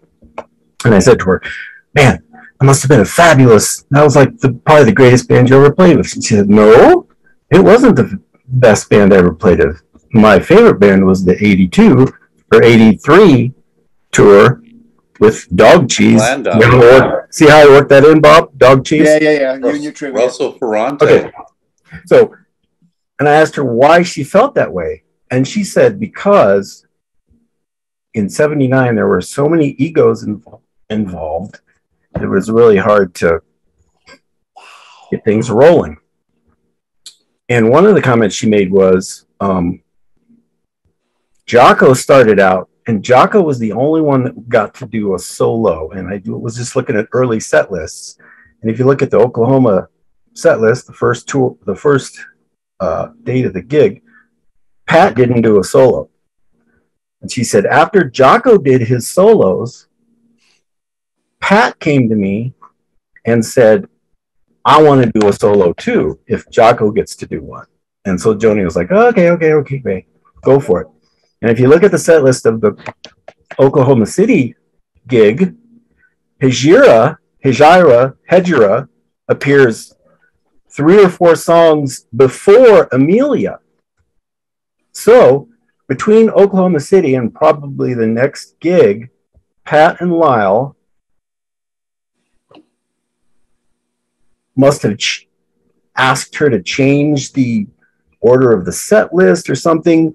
You know, Pat maybe said, I think we can transition from Amelia to Hejira beautifully, or something happened that she changed the order of the songs, and Pat interspersed his solo in between there after the tour had already started. So I agree with Dave. It's not just a Pat solo. It's a amazing improvisation between the two of them, between Pat and Lyle. And that's something that Pat and Lyle did splendidly and wonderfully in many, many different contexts over the next 20, 25 years, however long they played together. But I just have to say, Pat's solo, it cannot be overstated how important that was to me. Yeah. That's the first time I ever heard Pat Metheny, and it just blew my mind. And it has led to a 42-year obsession with Metheny. It was just, still to this day, it's unbelievable. Yeah. Excuse me, Chris, for jumping in, but yeah, that's a great story. And it was probably the only time that Pat had to beg for a little bit of room for a solo. So taking a little poll of our Phonogenics panel, is there anybody here that prefers the Wild Things Run Fast tour over the Shadows and Light tour? I love that tour. Sorry, I saw it live. My wife took me to that tour. Absolutely loved it. I can't compare because Jack Merkel sucked up all the air out of that entire tour. There was not room for me to even go. Thank you, Jack. If you had to choose between Amelia and Pat's solo or the bar band version of Banquet, which one would you choose? Okay, I'm being stupid, you guys. Okay, Chris and then Sue. Just wanted to respond just a little bit to what Les was saying. I'm actually surprised that after all, whatever egos she might have been exposed to, that she didn't say, hey, we got better product here because we were able to respond back. They were right. And I'm actually really surprised that she didn't, that somehow she held on to something about how some of that stuff might have gone down to the point where she put that band behind the Dog Cheese set. I saw the Dog Cheese tour too, and nah, sorry guys, they're a great band. You know, Vinnie Colaiuta is terrific, and you know, and certainly, you know, nah, it's not the same. I mean, maybe she was answering from what she enjoyed more. Like, what was a better experience for her? I think she didn't want to be challenged, and she might have gotten something was still raw for her all that time later. I don't know. You know. So when Jocko and Pat got their solo, is that when Don asked for his solo? Then later on, another one came into the set. Probably. Lyle did a solo in some one. It's not on the released version, but didn't Lyle take a solo too? And then the final concert, the Persuasions are like, we need 4 songs of our own too. Well, the Persuasions were the opening band. Oh, okay. All right, we have Sue, Robin, and Dave, and then pause. Yeah, so that was a great story, Les. I love it when you talk about meeting Joni. But, you know, I mean, this is the thing that is really... I don't know. I can't talk about the mechanics that much as how this music makes me feel, you know? And Metheny on this album is like complete genius. I mean, and then Jocko is too. Jocko's amazing.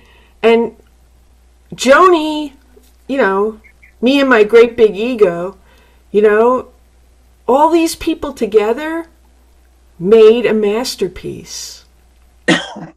I mean, it's like, you know, whatever kind of pain they had to go through to keep it together and do it, it was totally worth it. You know, for me anyway.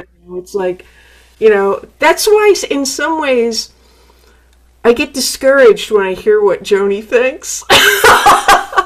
You know, it's like there's a huge difference between her, obviously, you know, from what she says and from how I experience a lot of her music. It's almost like I don't even want to know. You know, I mean, this solo, and also, and I want to talk about it more, the playing that he does on Black Crow is just, you know, it's otherworldly. It's just so amazing. And I love listening to Jocko too. I mean, he is like, I don't know if I talked about Dry Cleaner from Des Moines, but yeah, I mean, knowing that he did the arrangement on all that and how incredibly brilliant it is, I think that all the egos, all the geniuses put together in one room is fine with me, you know, and it just sounds so incredible. I mean, it didn't get messed up as far as I'm concerned, you know.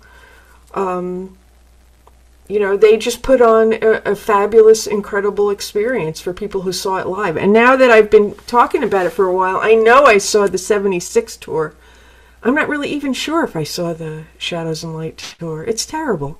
I used to have this whole wall of concert tickets, and I lost it, you know, so...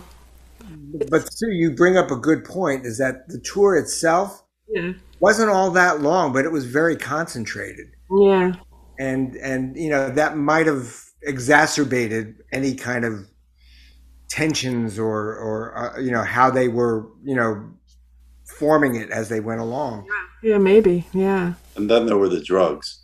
That's redundant. I'm sorry, I said that already. Sorry. Just to give a little context, looking at it in this light, under this microscope, if this tour was stressful, as amazing the music was, if it was a stressful experience, imagine how much fun it was for her to go in the studio and start working on Wild Things Run Fast with those kind of fun songs. You know, might not be our favorite album, but I bet it was kind of an exhale and a little bit of fun for her. She was in love. Calm down.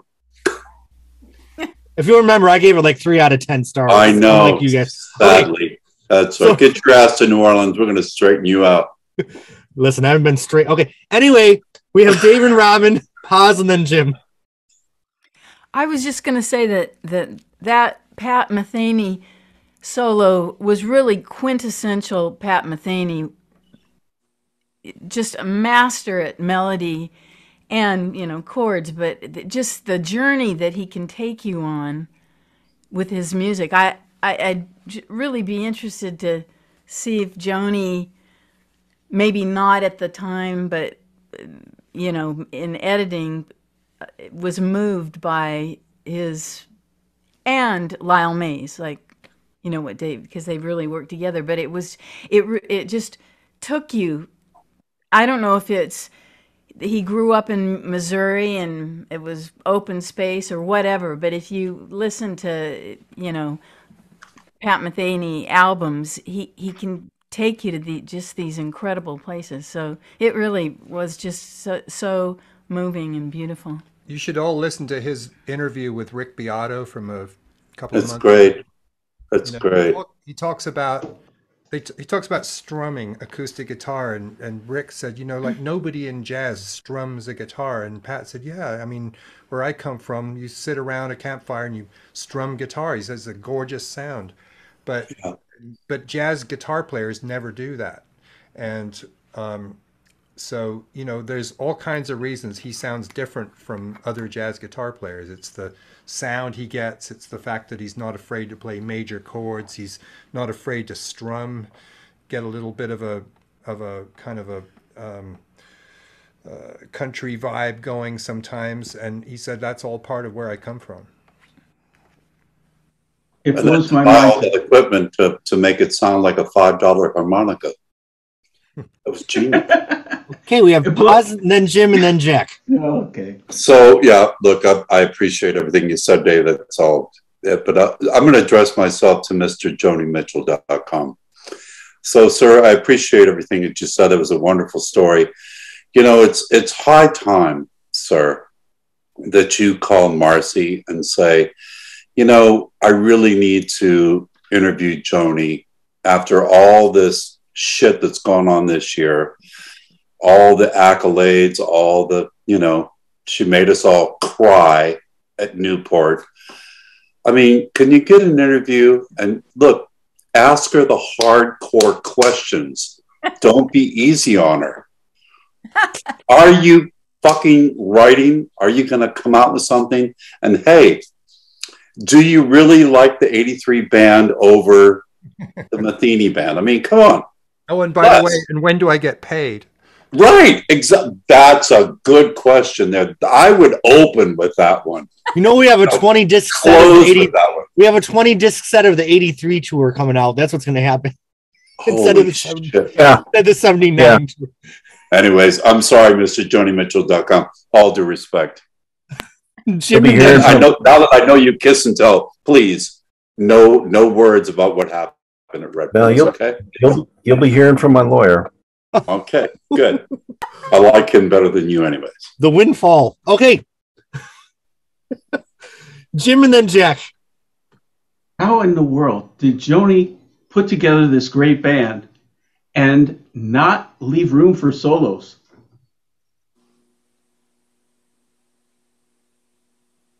What a great story. Thank you again. I'm going to be thinking about that one for a while. All right, Jack. I just want to, I don't remember when I first had this thought, but the way the three songs flow together, with this musical interlude in the middle, it almost gives me a Paprika Plains feel. It's definitely a suite. Yeah. Anyway, that's all I want to say. And I feel like it probably would make the most sense to talk about his era, and then we'll have Dave and Robin play it, and then we'll go on to a break. Is there really anything else to say about the live version of Hijiro? Because I feel like it's all a suite of songs. Does anyone have any comments to add before we get the live performance? Is brilliant out of the question? Yeah, I mean, what can be said? Hello. All right. Dave and Robin. Well, Joni Mitchell has left us speechless for once in our lives with her live performance of Hijiro, Hejoro, whatever you guys call it. I'm calling it Hajira. Joro. Hello, Jelly Roll. Jelly Roll. Oh, Jim and Jack, are your hands up from before? Let me lower your hands. And Dave and Robin, would you like to do a sound check before you take us away before our break? I think we're probably okay. Okay. If you guys have headphones, you might like to put them on because this will sound good. Well, we have Dave Blackburn and Robin Adler. Such a exciting that I get to hear a live version of Hedge Arrow. And I'm just gonna mute myself and turn it over to the professionals here. All right. Well, we're getting older, so we've dropped this key down a half step, so it's nice and deep.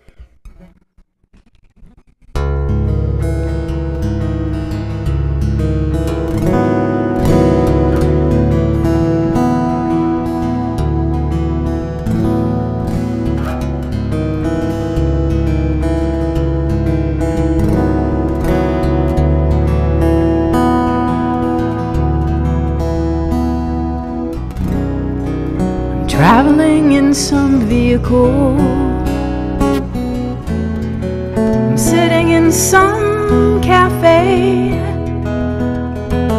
a defector from the petty wars that shell shock love away.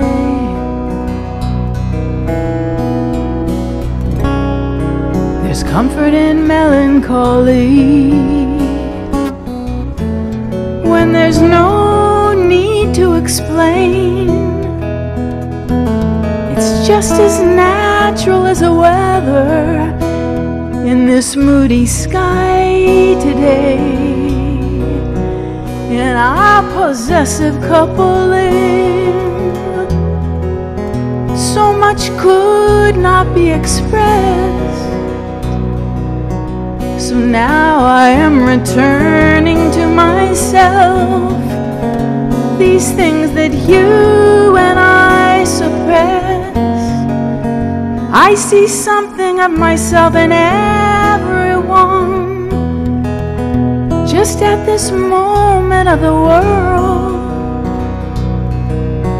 as snow gathers like bolts of lace, waltzing on a bridal girl.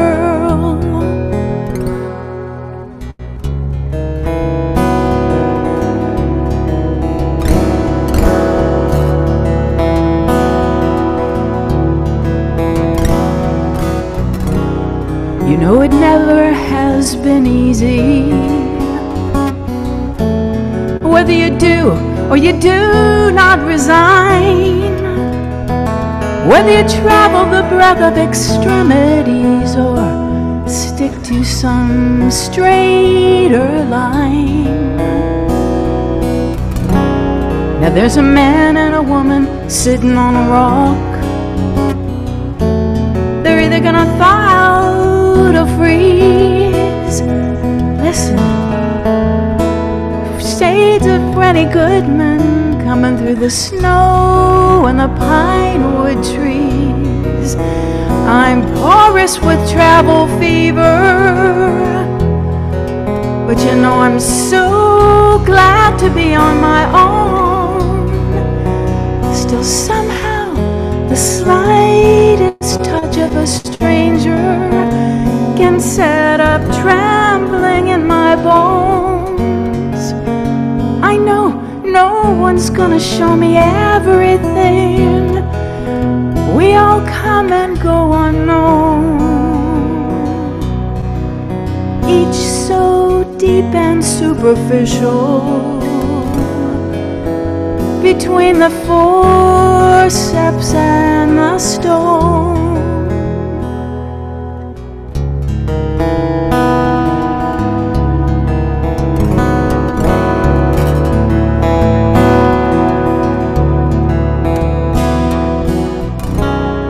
Now I looked at the granite markers, those tributes to finality, to eternity, and then I looked at myself here, chicken scratching for my immortality.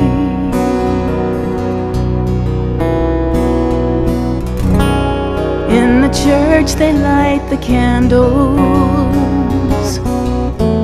and the wax rolls down like tears. There is the hope and the hopelessness I've witnessed all these years. They're only particles of change, I know, orbiting around the sun. But how can I have that point of view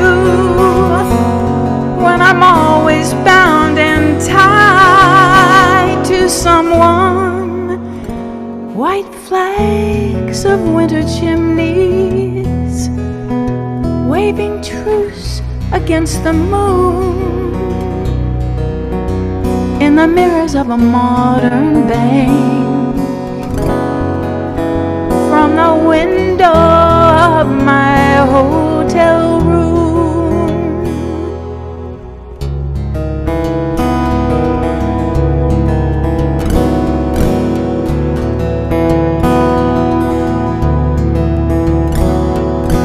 I'm traveling in some vehicle, I'm sitting in some cafe, a defector from the petty wars, until love sucks me back that way.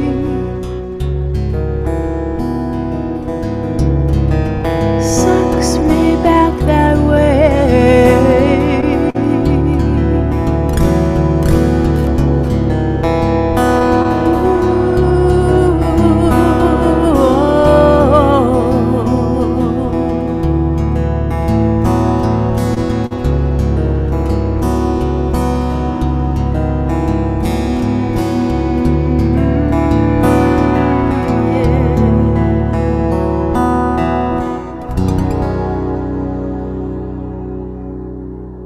Yeah, babe.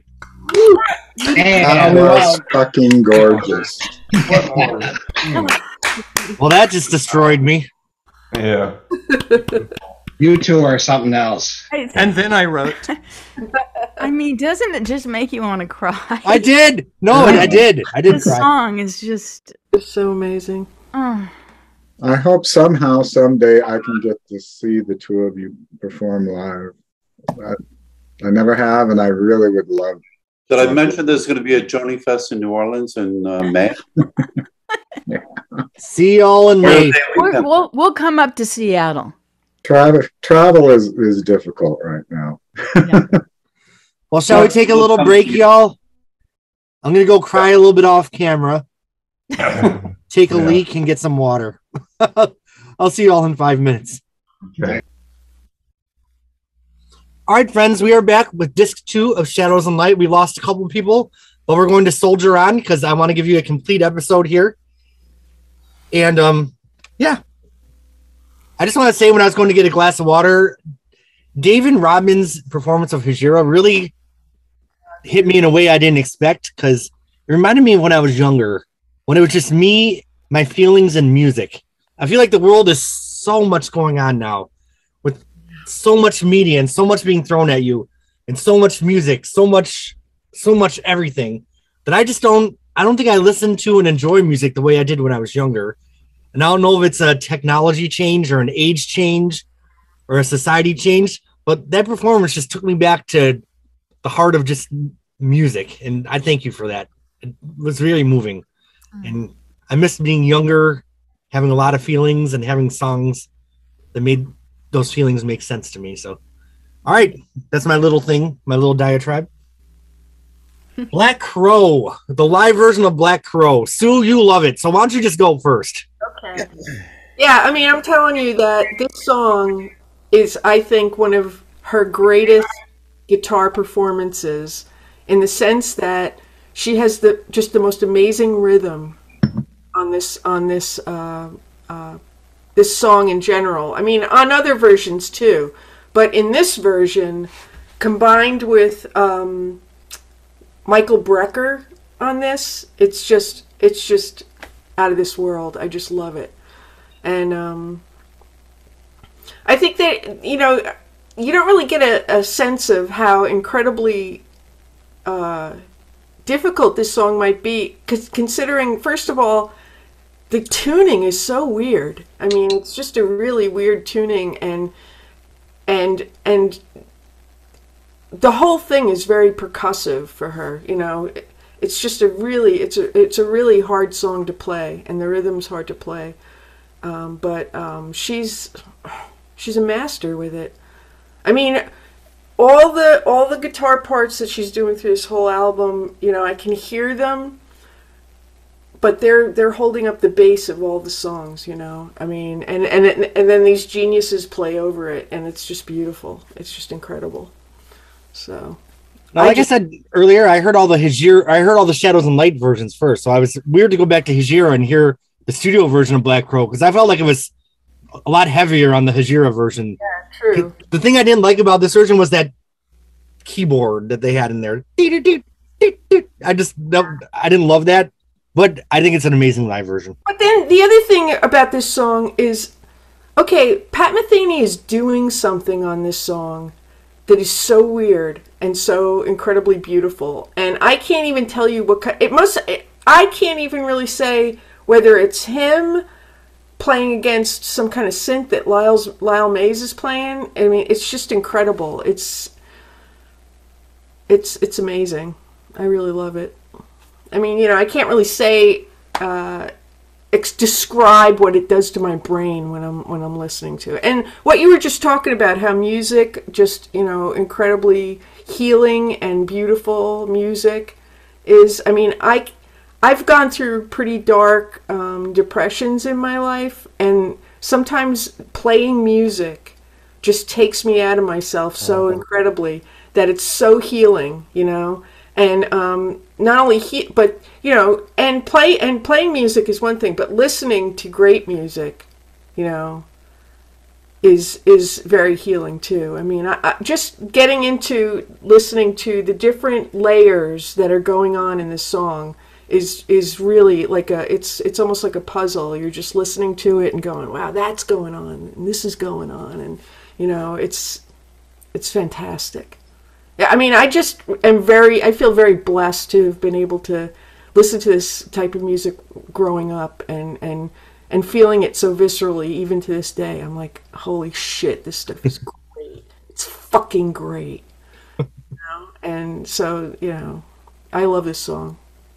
So she did go on tour after Hejira, but it was canceled, right? Yes, she went with it was her, Jocko, and Bobby Hall. She did a series. It was around the time that she was doing the Rolling Thunder review too. Okay. So in like the late fall, she did a series of concerts just with those, you know, the three of them, and it's some of the bootlegs are really incredible from it. Really great. It wasn't really a tour. It was really some benefit shows and some one-off stuff. Yeah. I kind of draw a parallel to the Madonna universe. In '94, she had her Bedtime Stories album, then Ray of Light, which was huge in '98. But she didn't tour until after the music album in 2000. So that tour kind of represented all those albums. So I feel like the tour here is kind of almost like a Hejira tour. And then the Don Juan's tour and then the Mingus tour, you know, probably getting all those albums out on the road.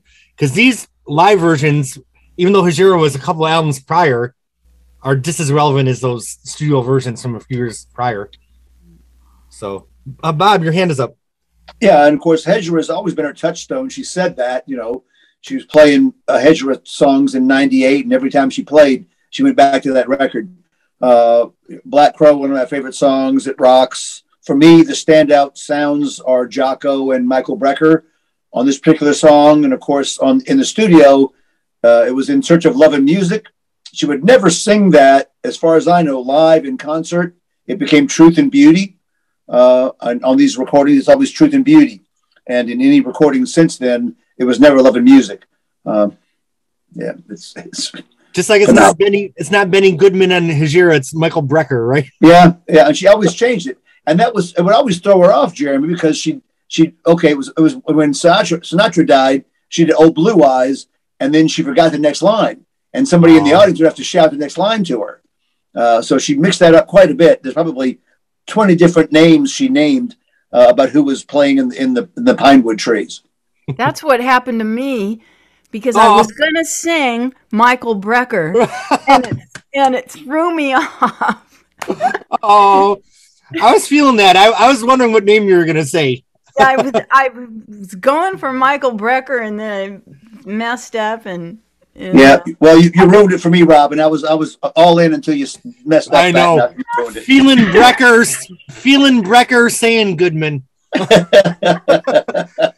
Okay, do we have any other thoughts on Black Crow, the live version? Okay, next we have Don Solo and Dreamland. Should we talk about those as a piece since they kind of go right into each other? I don't have much to say about them. I like them. I miss Shaka Khan a little bit. I have a lot to say about Dreamland. Okay. Oh, Chris, you had Bob, is your hand up from before? Rob, take it down. Okay, all I'll so say is I'm not a big fan of Don Solo. But I think that I think the pitch of all of the drums and the way they're recorded for live is pretty darn good. And I mean, Don Solo and Dreamland, both of them, I think, really sound very good given the size of the Santa Barbara amphitheater, the theater there, as well as, just the size of what they're playing toward. For some reason, it feels really intimate, and for this percussive part of it, I think was a great that they were able somehow to dial it back to find that. I don't know much about the recording of drums, Dave. That's yours. It's intimate because the mic is 2 inches from the conga. So yeah, it's basically eliminating the space and the audience. So were you finished, or did I cut you off? Yeah, go ahead, Dave. The floor is yours. I was listening through the album this afternoon, and it's just a masterful piece of conga playing. This groove is called a wawanko. It's a Cuban groove, and on Don Juan, it's multi-layered with Brazilian players added into Cuban players, and it's fascinating. But this is really sparse, and you've got, I'm not sure who's doing it because it's not credited on the album, and I don't think it's not on the video that I've seen. But is Dreamland on the DVD? No, I don't think so. Okay, no. So anyway, there's two of the other musicians are playing percussion. It's probably Brecker playing something. I think there's agogo bells, and then there's somebody playing a cowbell. That might be Jocko. But it's just a masterful, sinuous wawanko groove that's even more rubbery than the Don Juan version, and it's got this weird vocal phrasing in where Joni forward phrases. She does this in every verse, but she forward phrases towards the end of the verse. She moves a line a bar early, and then has to wait at the end of the phrase for the bar to come around again before she starts the next verse. I don't know if that's a traditional Cuban thing, but I used to think it was a mistake. But when I hear her do it live, she does it in every verse, and it's really kind of interesting because I'm not sure if you heard it too, but yeah, she moves an entire phrase like a bar earlier from where you'd expect it to be, and then has to wait for the phrase length to finish. So that was of interest to me because from a drumming point of view, her vocal was integrating into the drum concept that way. She wasn't just floating over the top of a beat. And from what I do know about Cuban music, it's extremely disciplined. It's very religious. Every groove has a religious connotation, and it's all tied into that Santeria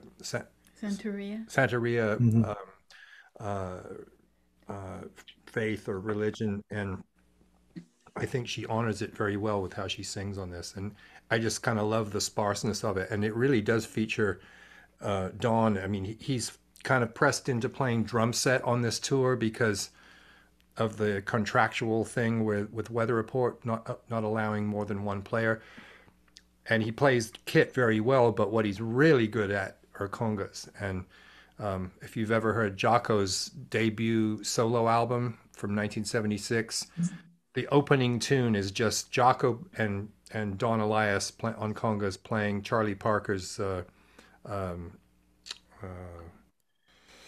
what's the name of the God, spacing out in the title. I can sing it, but Donna Lee. Yeah, it's this bebop tune that Jocko's playing on fretless with just conga accompaniment, and Don is incredible at that. Dave, have you heard any bootlegs of the tour? Does she sing ahead of the beat on some of the other concerts, or was it just in this one? Any idea? I've never heard that. I'm not that kind of collector. Yeah, I'm not either. I like official releases because I know that she's happy with them. Right. Bootlegs, I mean, maybe Bob has them, but I'm not a completist that way. Okay. Any other thoughts on Dreamland and Don's solo? All right. Next, we have the one song besides, Woodstock and Free Man in Paris are the only hissing songs here, right? Well, she did Raised on Robbery on all the shows. It was recorded on the DVD. It wasn't on the. It's on CD. The video. That's right. And she opened with Big Yellow Taxi as well. How's that version of Big Yellow Taxi? Is it interesting? It's nice. Yeah, it kind of rock and rolls. It gets the crowd in, up and moving around and into the show, and then they're quickly disappointed by her performing a bunch of jazz tunes. Well, I like this version of Free Man in Paris. I mean, it doesn't change the world, but it's cool. I don't have much to say about it. Anybody have anything to say about this version of Free Man? Never heard it. Right. Well, we have the band introductions next, which I guess we can. Anybody have anything to say about the band introductions? All right. Well, Sue, you're going to be giving us a version of Furry, aren't you? Do I do a little sound check first? I'm ready. Okay, so before Sue starts, Bob did mention that the band introduction, the purpose was to get the band off the stage so Joni could be solo and do Furry Sings the Blues. And we have Sue Tierney here to give us a version. Thank you so much, Sue. Take it away. And I just want to say that when I was talking about Black Crow before and Pat Metheny and Lyle Mays, I was actually talking about what they do in Furry. So, sorry for that little correction.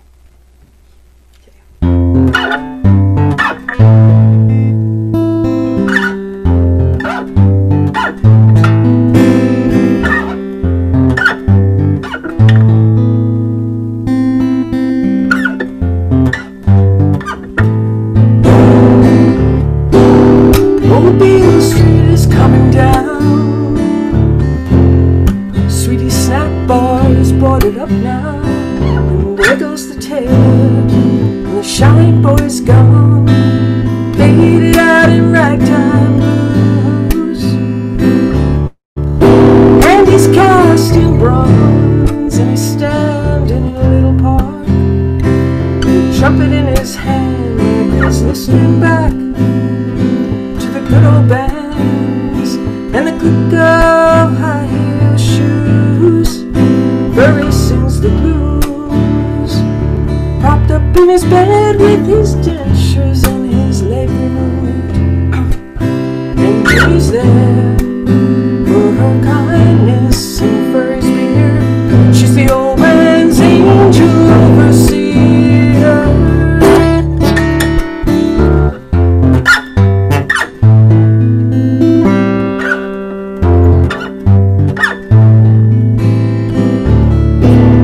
Shops glitter like gold-toothed calves in the gray decay. Chew the last few dollars off Mobile Street's cardigans. Carrion and Mercy, blue and silver sparkling drums, cheap guitars, ice shades and guns, aimed at the hot blood of being no one. Down and out in Memphis, Tennessee, Furry sings the blues. Bring him smoke and drink and he'll play for you. It's mostly muttering now inside there was one song he played I could really feel. I got a woman on Monday, shines my shoes. I got a woman on Tuesday, gives me the blues.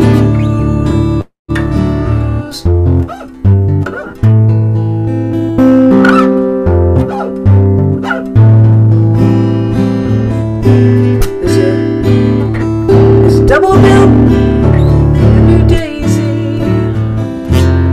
Old girl is silent across the street. She's silent, waiting for the records beat. Silent and staring at her stolen name. Diamond boys and satin dolls, bourbon laughter and ghosts. History falls to parking lots and shopping malls as they tear down Old Bill Street. Old Furry sings the blues, points a bony finger at you and says, I don't like you. Everybody laughs as if it's the old man's standard joke, but it's true. They're only welcome for a drink and smoke.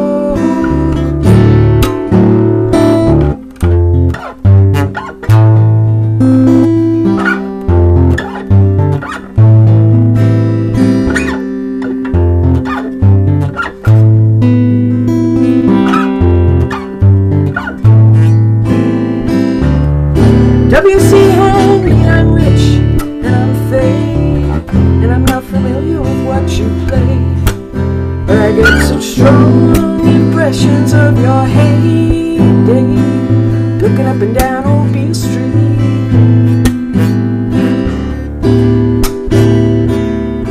Of the Dogtown Society, look straight up at the bricks in me, like it's a Saturday night. They fly with their finery, dancing it up and making deals. Furry sings the blues. Why should I expect that old guy to give it to me true? For the hard luck and time and other things, while I'm always shining on his shanty street. Old Furry sings the blues.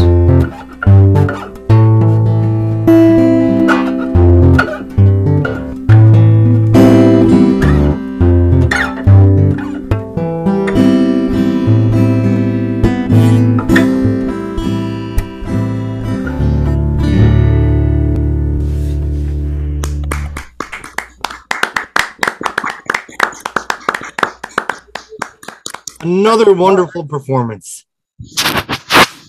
That's pretty hard to play, isn't it? Wow. Wow. I love that you gave us the Shadows and Light version too. I got a woman on Monday. Oh, I love that. Yeah. Yeah, it's a hard song, but I love it. So I felt like the Hijira version was haunting, but this Shadows and Light version, maybe I was wrong. Maybe it's Art Nouveau that was in this one in the video. Oh, really? Was I wrong, you guys? Does anyone know? I remember Art Nouveau making an appearance, which was shocking to me, but I couldn't tell you what song. Well, we said before it was in Edith, right? Edith. Yeah. Mm-hmm. All right, Mark, your hand is up. Well, I just wanted to say that I think Pat Metheny really adds something to this performance of the song. He's the ghost again. I mean, he's the ghost of the Darktown Society. He's the impressions of Furry's heyday.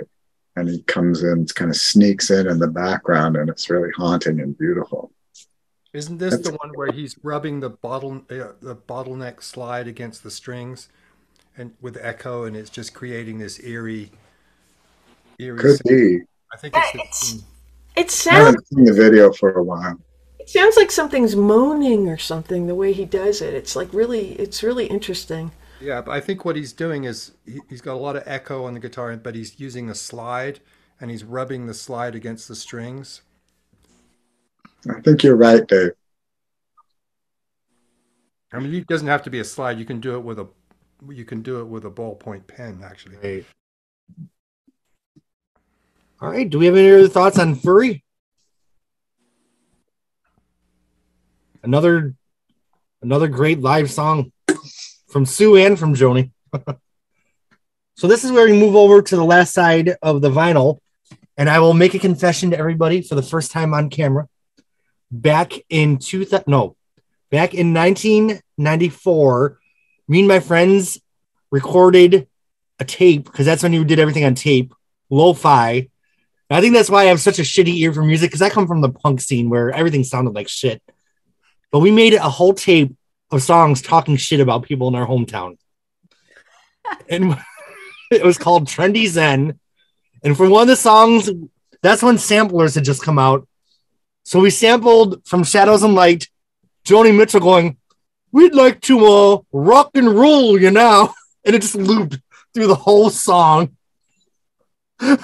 on top of this industrial beat. So somewhere on a cassette tape that may or may not even exist anymore. So that's my Joni Mitchell Shadows and Light sampling rock and roll you now story.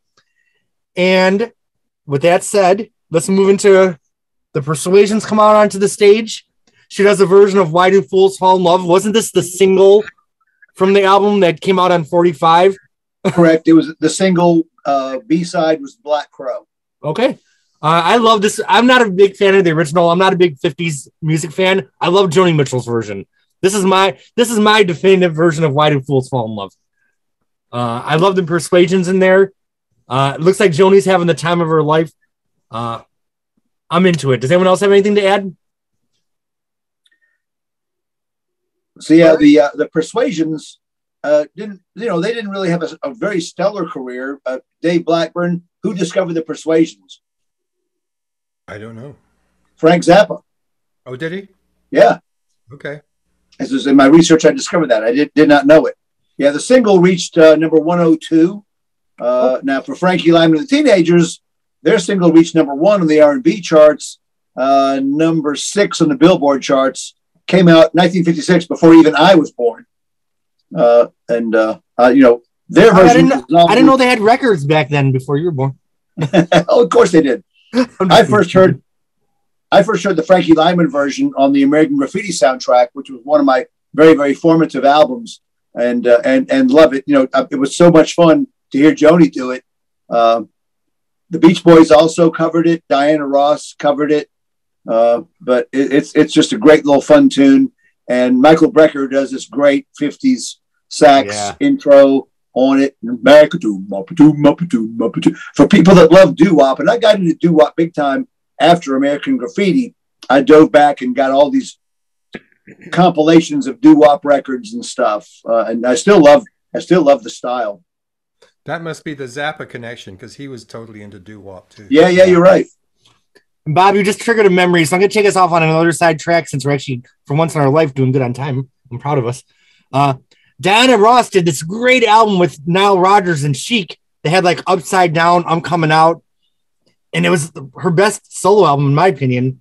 And she follows it up with an album called Why Do Fools Fall in Love? And it was her version was so bad. It was terrible. What a terrible follow-up to her best album. So that's a little sidetrack. Joni Mitchell's version, though, she rock and rolled me to the core. I loved it. Was there some discussion as to whether or not Frankie Lyman was a woman? Am I crazy that I've never heard that one? Came along with that? I don't know where that started from, even.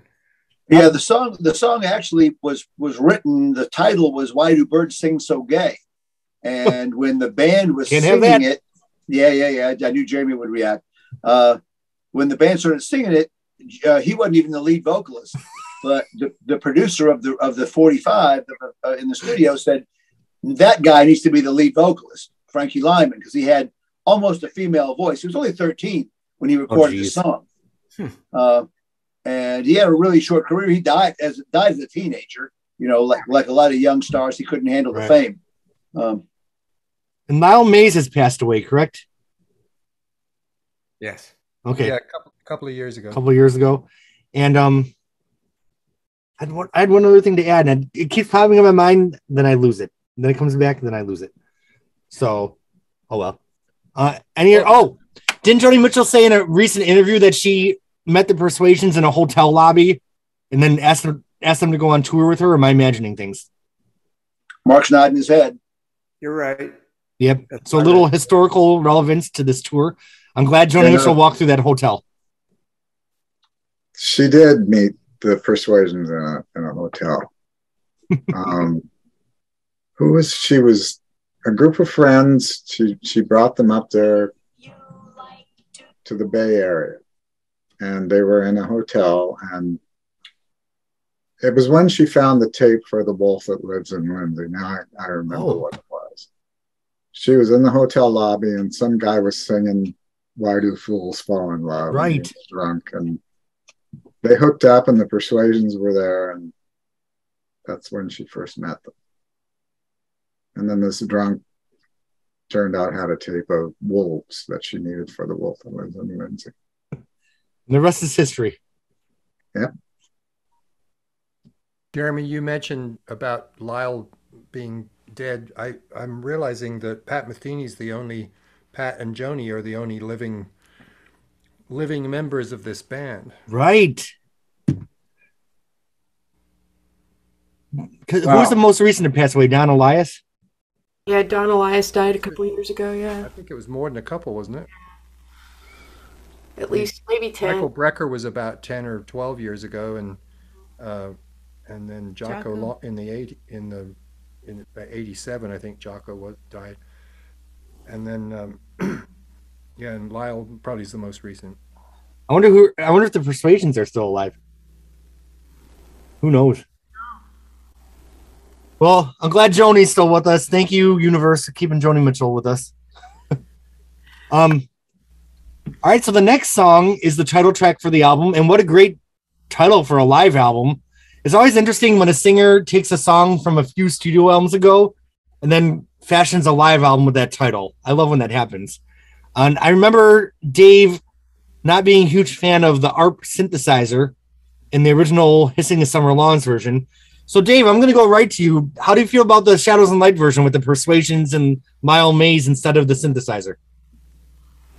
Well, it's better in a certain way. I mean, the Persuasions approach it as a gospel group, which maybe is what Joni originally had in mind. But I like the way she stacked her voice on the hissing version. But in a live context, I think it comes across pretty good. You know, the harmonies are weirder on the hissing version. They're much more kind of gospel, traditional gospel, straight dominant 7 kind of sound on this. But once you kind of allow for it being a gospel version, it works fine. I love that last chord that they sing. It's a dissonant chord, and it's like everything's unresolved. Lyle is really the undersung hero in this album, because even though he doesn't do anything flashy, he's this glue that makes everything work. Right. And it's partly this pad that he's playing, which was kind of a brand new, like synthesizers used to be kind of buzzy and sound very, electronic. But by 1979, this was probably the Prophet 5 that he's playing, and it had this very buttery kind of full dreamy sound that you could use against anything. And I like in Pat's solo, you hear it on the Pat Metheny group, the first Pat Metheny group album, a lot. And Pat actually, that was at Oberheim then, but by 79 it was probably the Prophet 5. So I think Lyle needs a lot of credit for making this album sound as cool as it does, even though he's the least featured person. All right, Chris, your hand is up. Yeah, I think that this track, this song anyway, has benefited in the way it appears on this record from Lyle giving it that parochial treatment, and sort of embracing that with the gospel heritage, but there's still something a little bit, it's not really Pentecostal, what they're doing with this here. This is really, there's a lot of Catholicism, I think, in the way he's playing the sustains and the way he's making the chords progress to move it from one verse to the next. Lyle really, I think, helps steer this a lot. I think Joni's vocal too focuses the lyrics in the way that they were, I think, unfortunately, Dave, I think I'll disagree with you that they were buried completely under unnecessary layers of harmonies and dissonance and chords that were just, I don't know, weird. I mean, as much as I loved the original version, and I remember sitting in the car listening to my friends when we all heard it for the very, very first time, and everybody just like being completely dumbstruck by it, and just having nothing but wow to say after it ended. This somehow makes the lyric work and makes them important and somehow pulls it in a way that I think was lost on the original version on Hissing of Summer Lawns. So I'm really a fan of this version of it, especially. I mean, there's one particular lyric that melts me every time when she sings, "Critics of all expression, judges in black and white." On this particular version, I'm a puddle. And see, the line that gets me, Chris, is that compelled by prescribed standards are our own ideals that we fight. I mean, that's so timely now. And I know we're not talking about the songs, but it really comes out in this version. Yeah.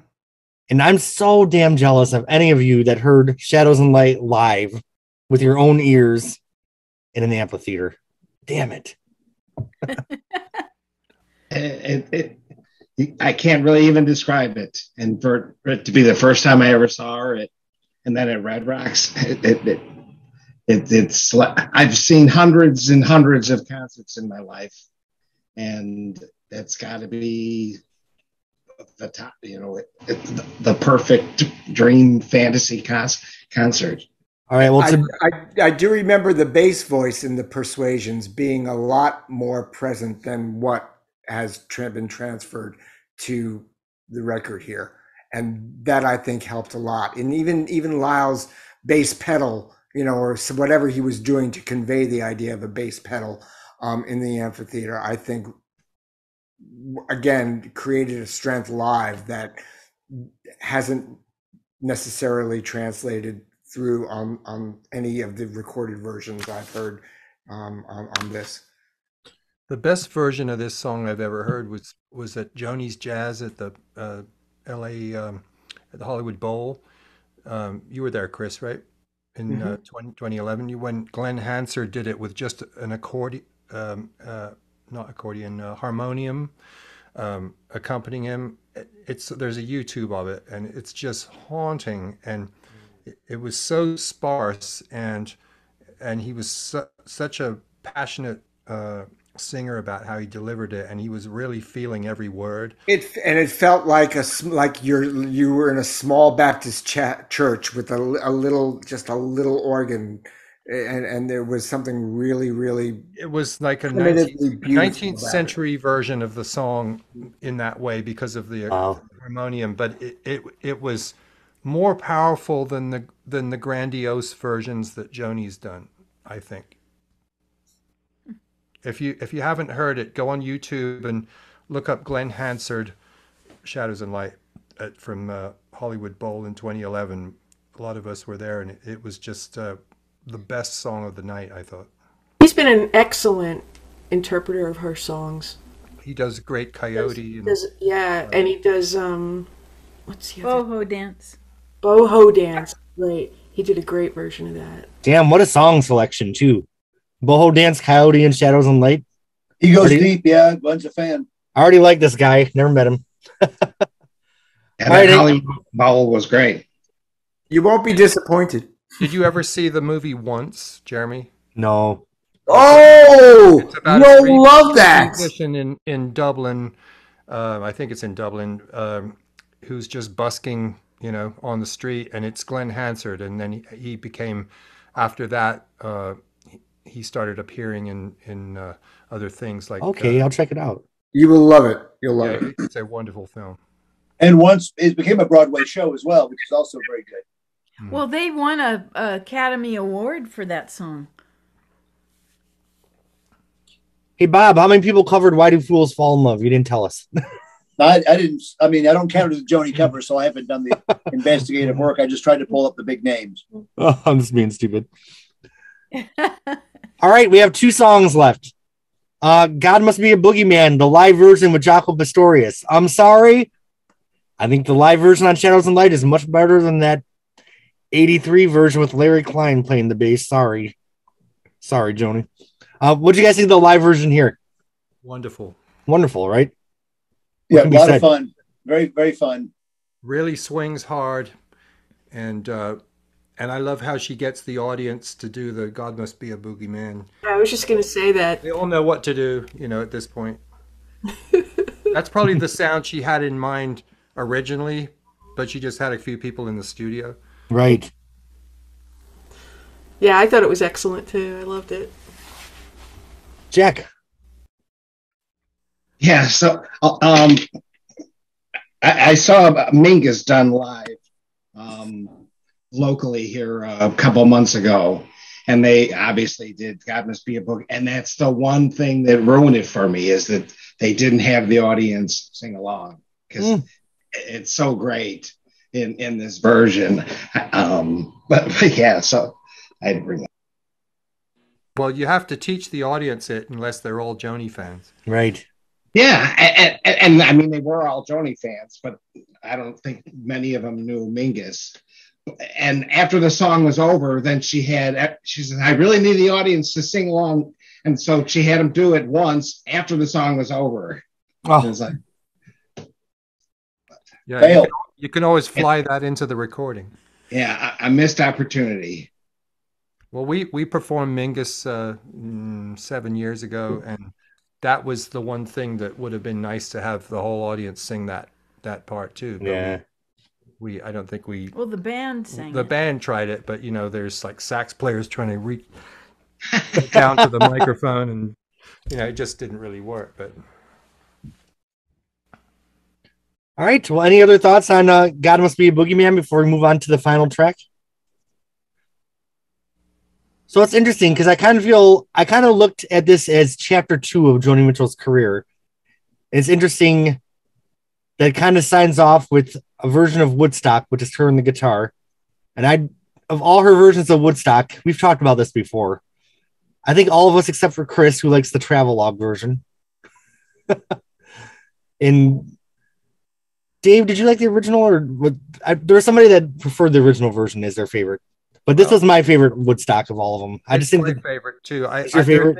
There are things about the keyboard version that I think are really cool. But if I had to listen to it over and over again, partly because of the yodeling at the end, I'd prefer this version any day.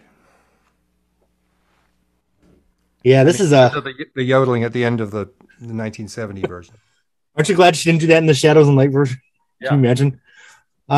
There's just something really haunting about just Joni and the guitar. This is such an understated, mellow version and such an accurate take on this song. So we have a bunch of hands up here. We have Jack, and then Mark, and then Bob. Jack, take it away. Yeah, so this was like the perfect end to the concert. It was just Joni on stage. She actually walks off while she's still playing it. She's off stage for probably like 30 seconds or more while she's still playing guitar. It was just like a stunning, oh my God, it's over moment. Really, really beautiful. All right, Mark.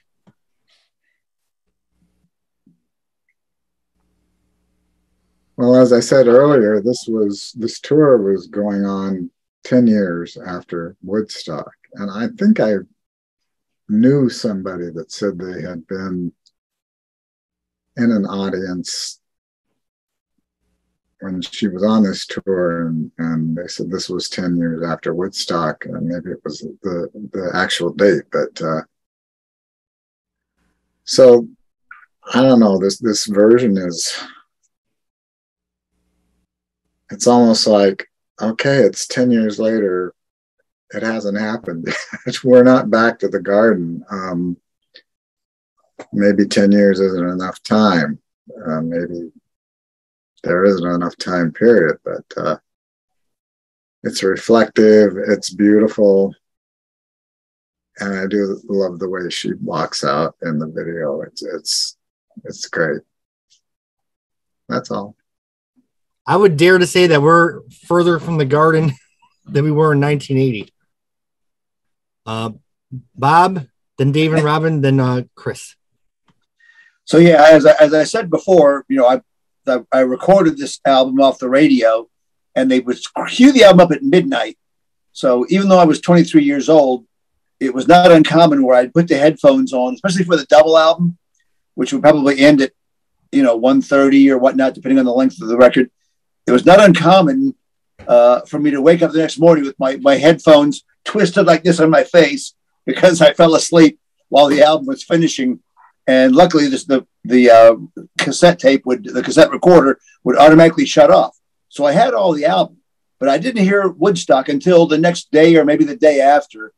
And that's when it just bowled me over like I was a bowling pin to hear this version with that closing guitar that just riffed and riffed and riffed.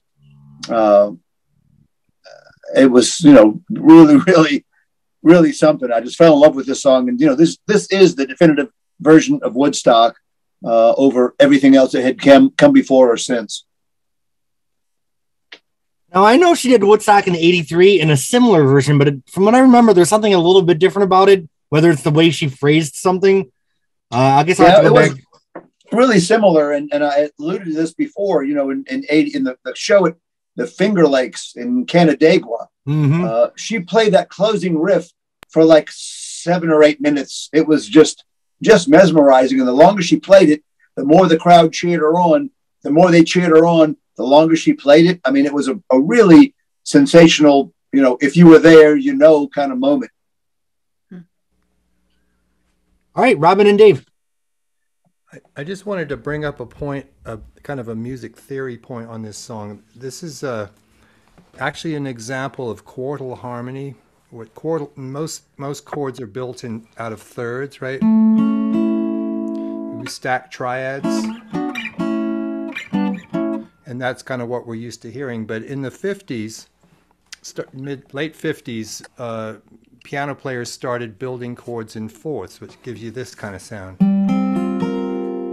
And it became kind of the sound of Kind of Blue, Dave Brubeck, you know, and Woodstock is, even though you don't think of it as a jazz tune, it's based on this drone kind of pedal with this quartal sound. Or you hear it?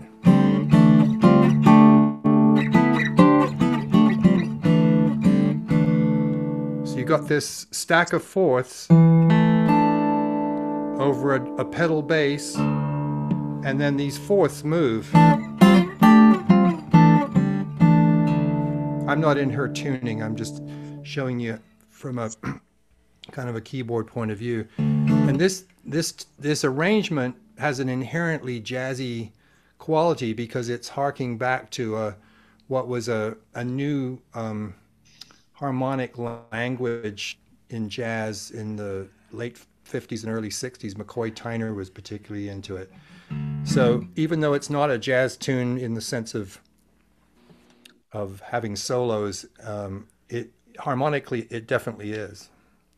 And when you hear people like the Crosby, Stills and Nash version, it completely obliterates all of that. And the thing about the original version, the one on Ladies of the Canyon, is it has this. She never strayed from that. So I love that about it. And turning it into a rock and roll song, even though it made it a hit for CSN, it kind of wiped out the thing that was cool about it.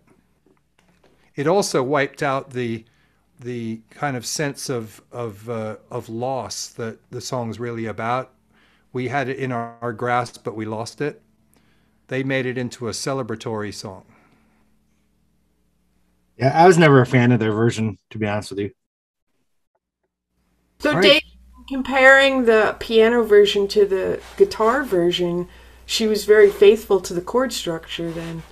Well, in the sense that I'm not sure what tuning she was using, but the sound that she gets is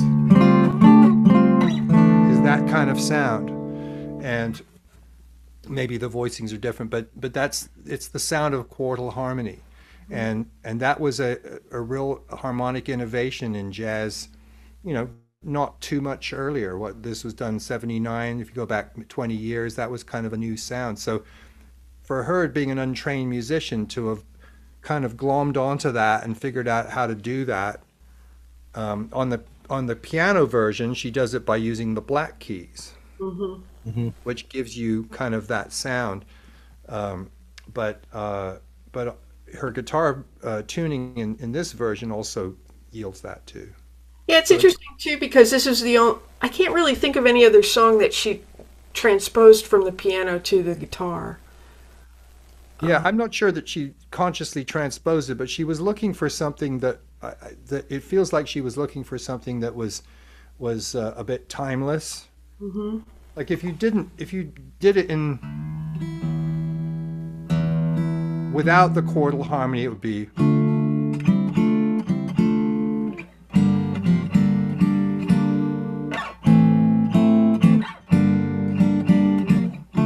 It would be nice, but it would be very kind of traditional folk. Right.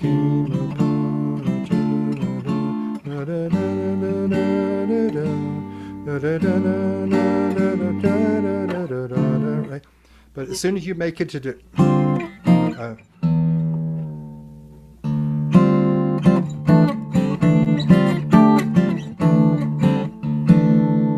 sorry, pitches out, but you get the idea, right? It's a much weirder take on a 1-4-5 minor key song, simply by voicing it that way. Nice. Thank you, Dave. Yeah, that was cool. Sorry, I'm a music teacher. I love it. I love it. Chris, you're next. Dave brings up a good point, which is all about the loss.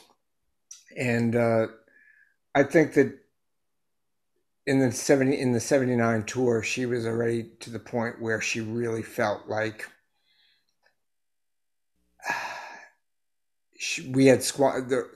her generation had squandered an opportunity, or was in the process of squandering this opportunity.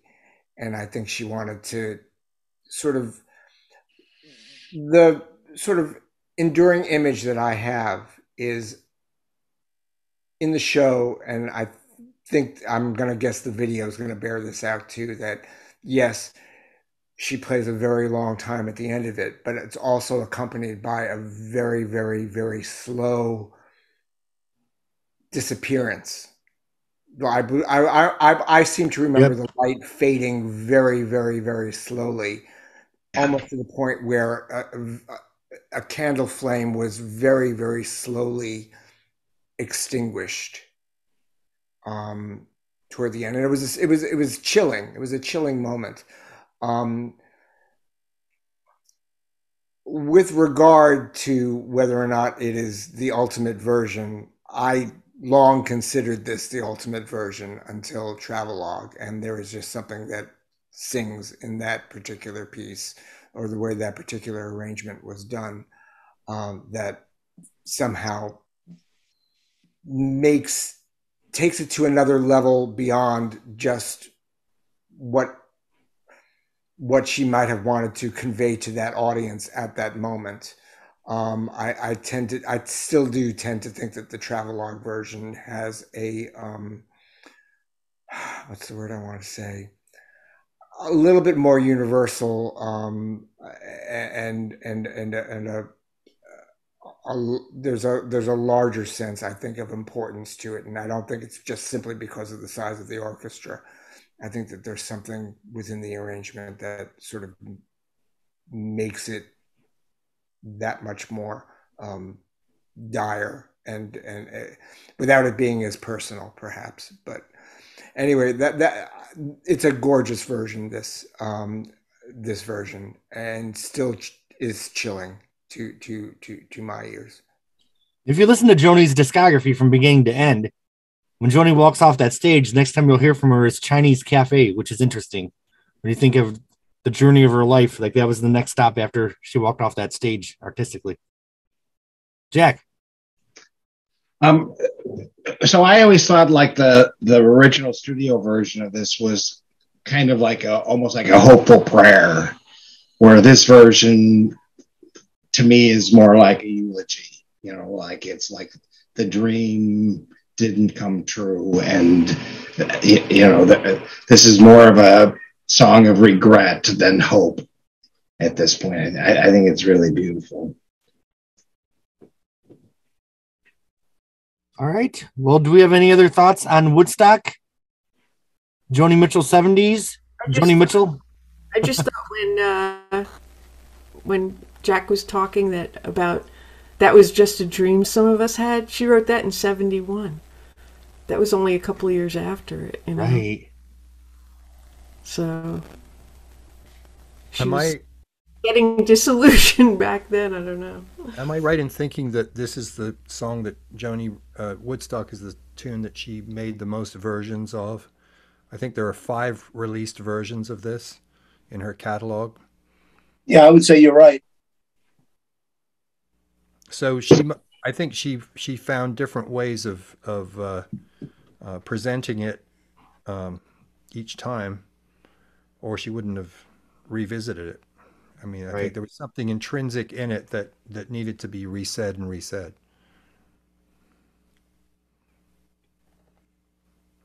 All right. Well, Joni Mitchell has left the stage. Joni Mitchell's live albums have left the podcast. We have nothing left to do except for rate this album on a scale of 1 to 10. Per Phonogenics tradition. Bob, you're always first because you're always in my upper left. And even when you're not, I move you up there because I need that consistency. Yeah. So this is like a 9.7 out of 10 for me. It's in my top 5 live albums of all time. My number one, and maybe we should add, but after you rate it, say what your number 1 live album is, if you know what that is. For me, it's War Live, double live record they recorded on the All Day Music Tour in Chicago.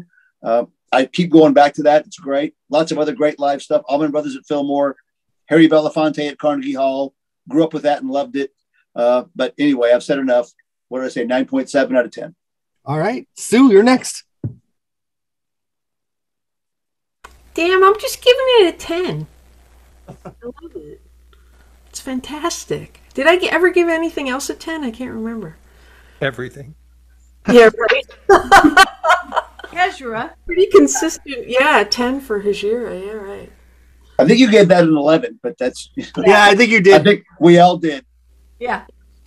And even seeing the musical performances reminded me what a great podcast that was. Those were 2 special nights. The nights we talked about those, just as magical as the album itself. So thank you all for that. All right, Chris, Shadows and Light, scale of 1 to 10. 10. Yeah, without a doubt. I mean, do I have another live album that I like maybe just a touch more? I was a big fan of Waiting for Columbus, by Little Feat, but other than that, I can't think of another live album that I think I loved as much. The fact that I saw the show though really made all the difference in the world for me. I adore this record. I forgot to say what my favorite live album is. Oh yeah, Miles of Isles. And you're gonna laugh. You're late. No. Because it just dawned on me. I have to say, David Live. I love that. Oh, really? Oh my David God. Bowie? I know. Yeah, I know at certain points. That was his Thin White Duke tour. And I saw him during that tour too. So I don't know what it is about that album, but I just adore every note on it. All right, Mark Scott, you're next. Shadows and Light, scale of 1 to 10, and your favorite live album of all time. I'll give it a 10. And I'm kind of torn. Judy at Carnegie Hall is one of my absolute favorites.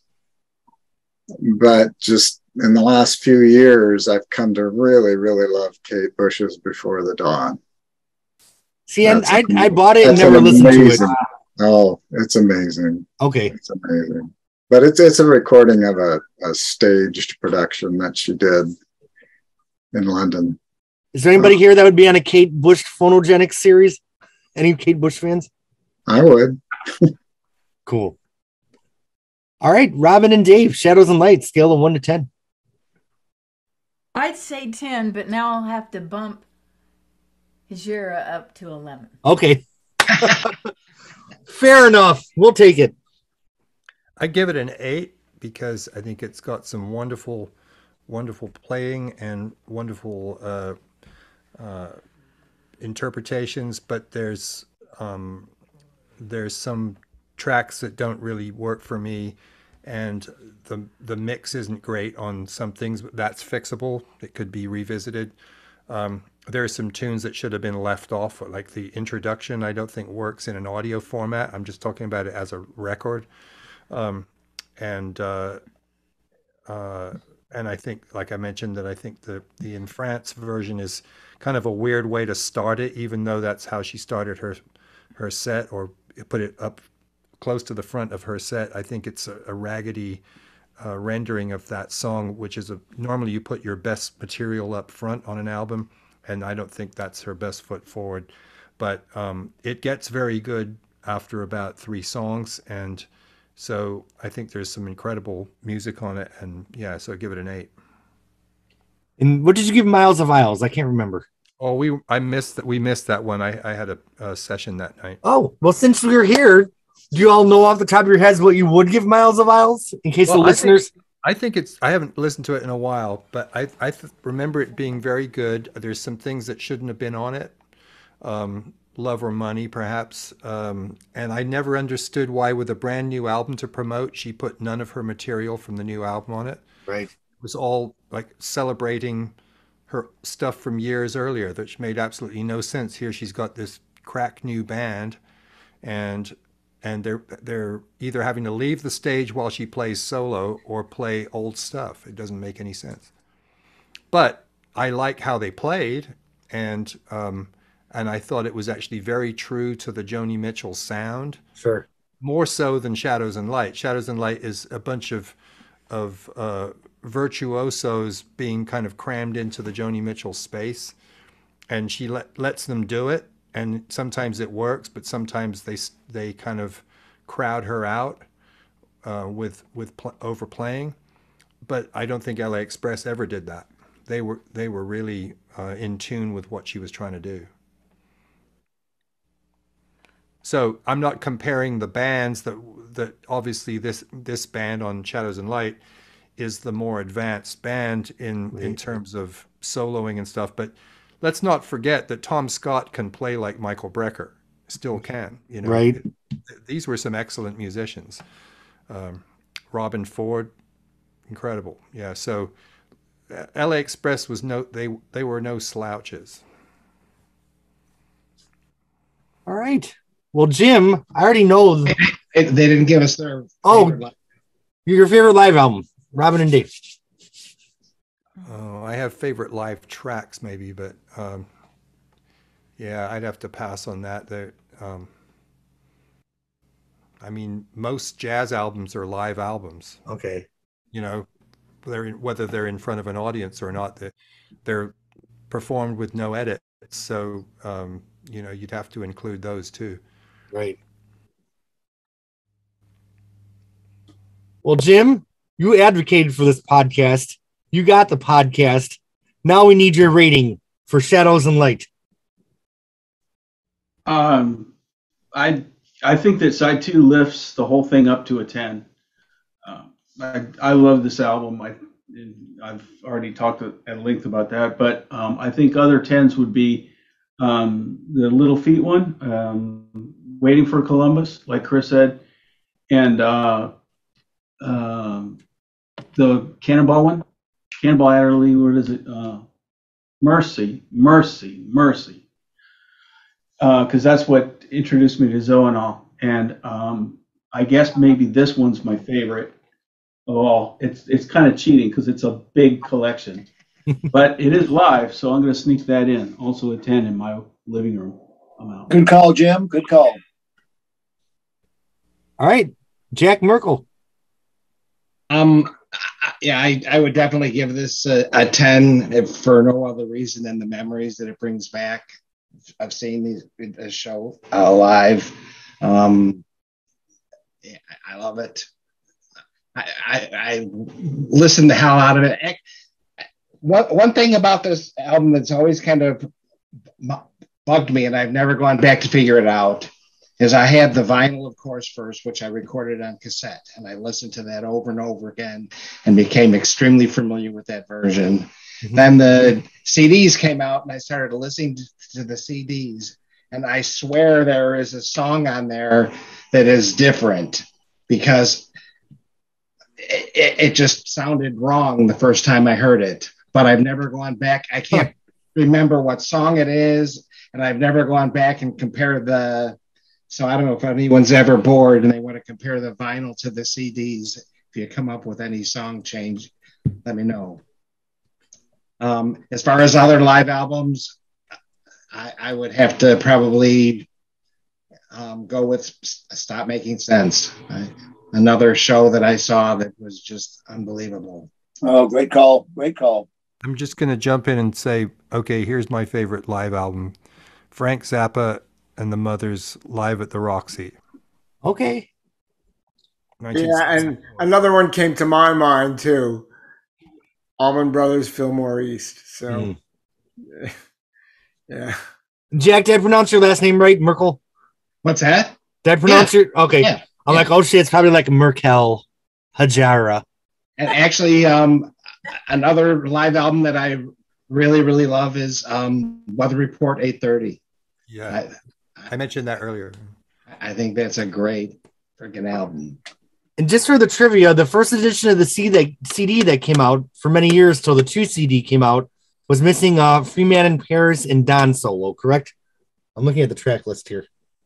Oh, that sounds kind of familiar because of the playing time. Yep. Of the early CDs was a little shorter.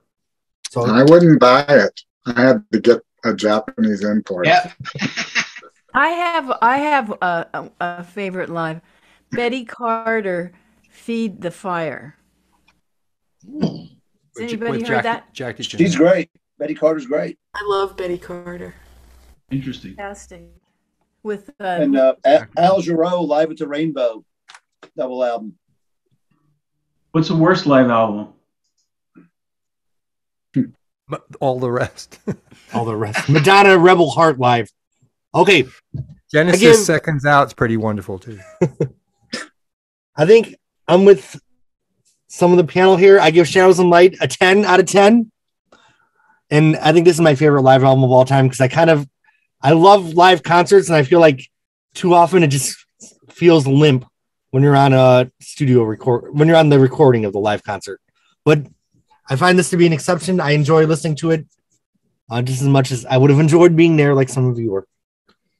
So this wraps up for real our Joni Mitchell studio / live recordings.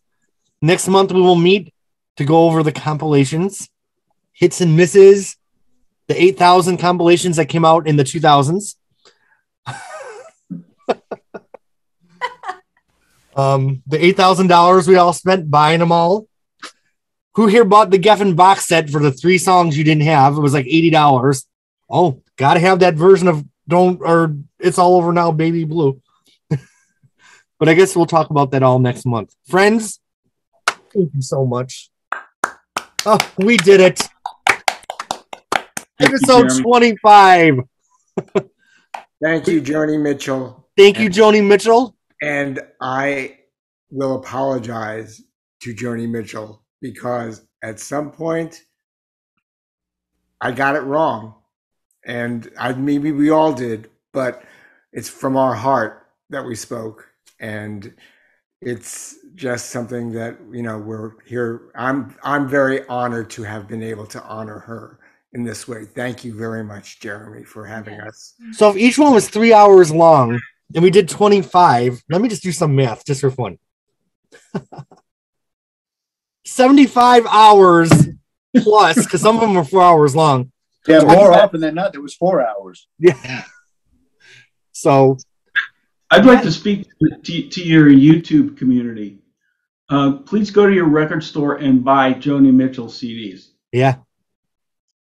Buy the CDs. She just had a compilation released of her Asylum years, so that's something that's out. So check that out. And also subscribe to my YouTube channel. Thanks to the Patreon. Thanks to everybody. And there it is. There's the compilation. I got mine. I will see you all in November. Nighty night. Bye. Good night, everyone. Bye. Hey.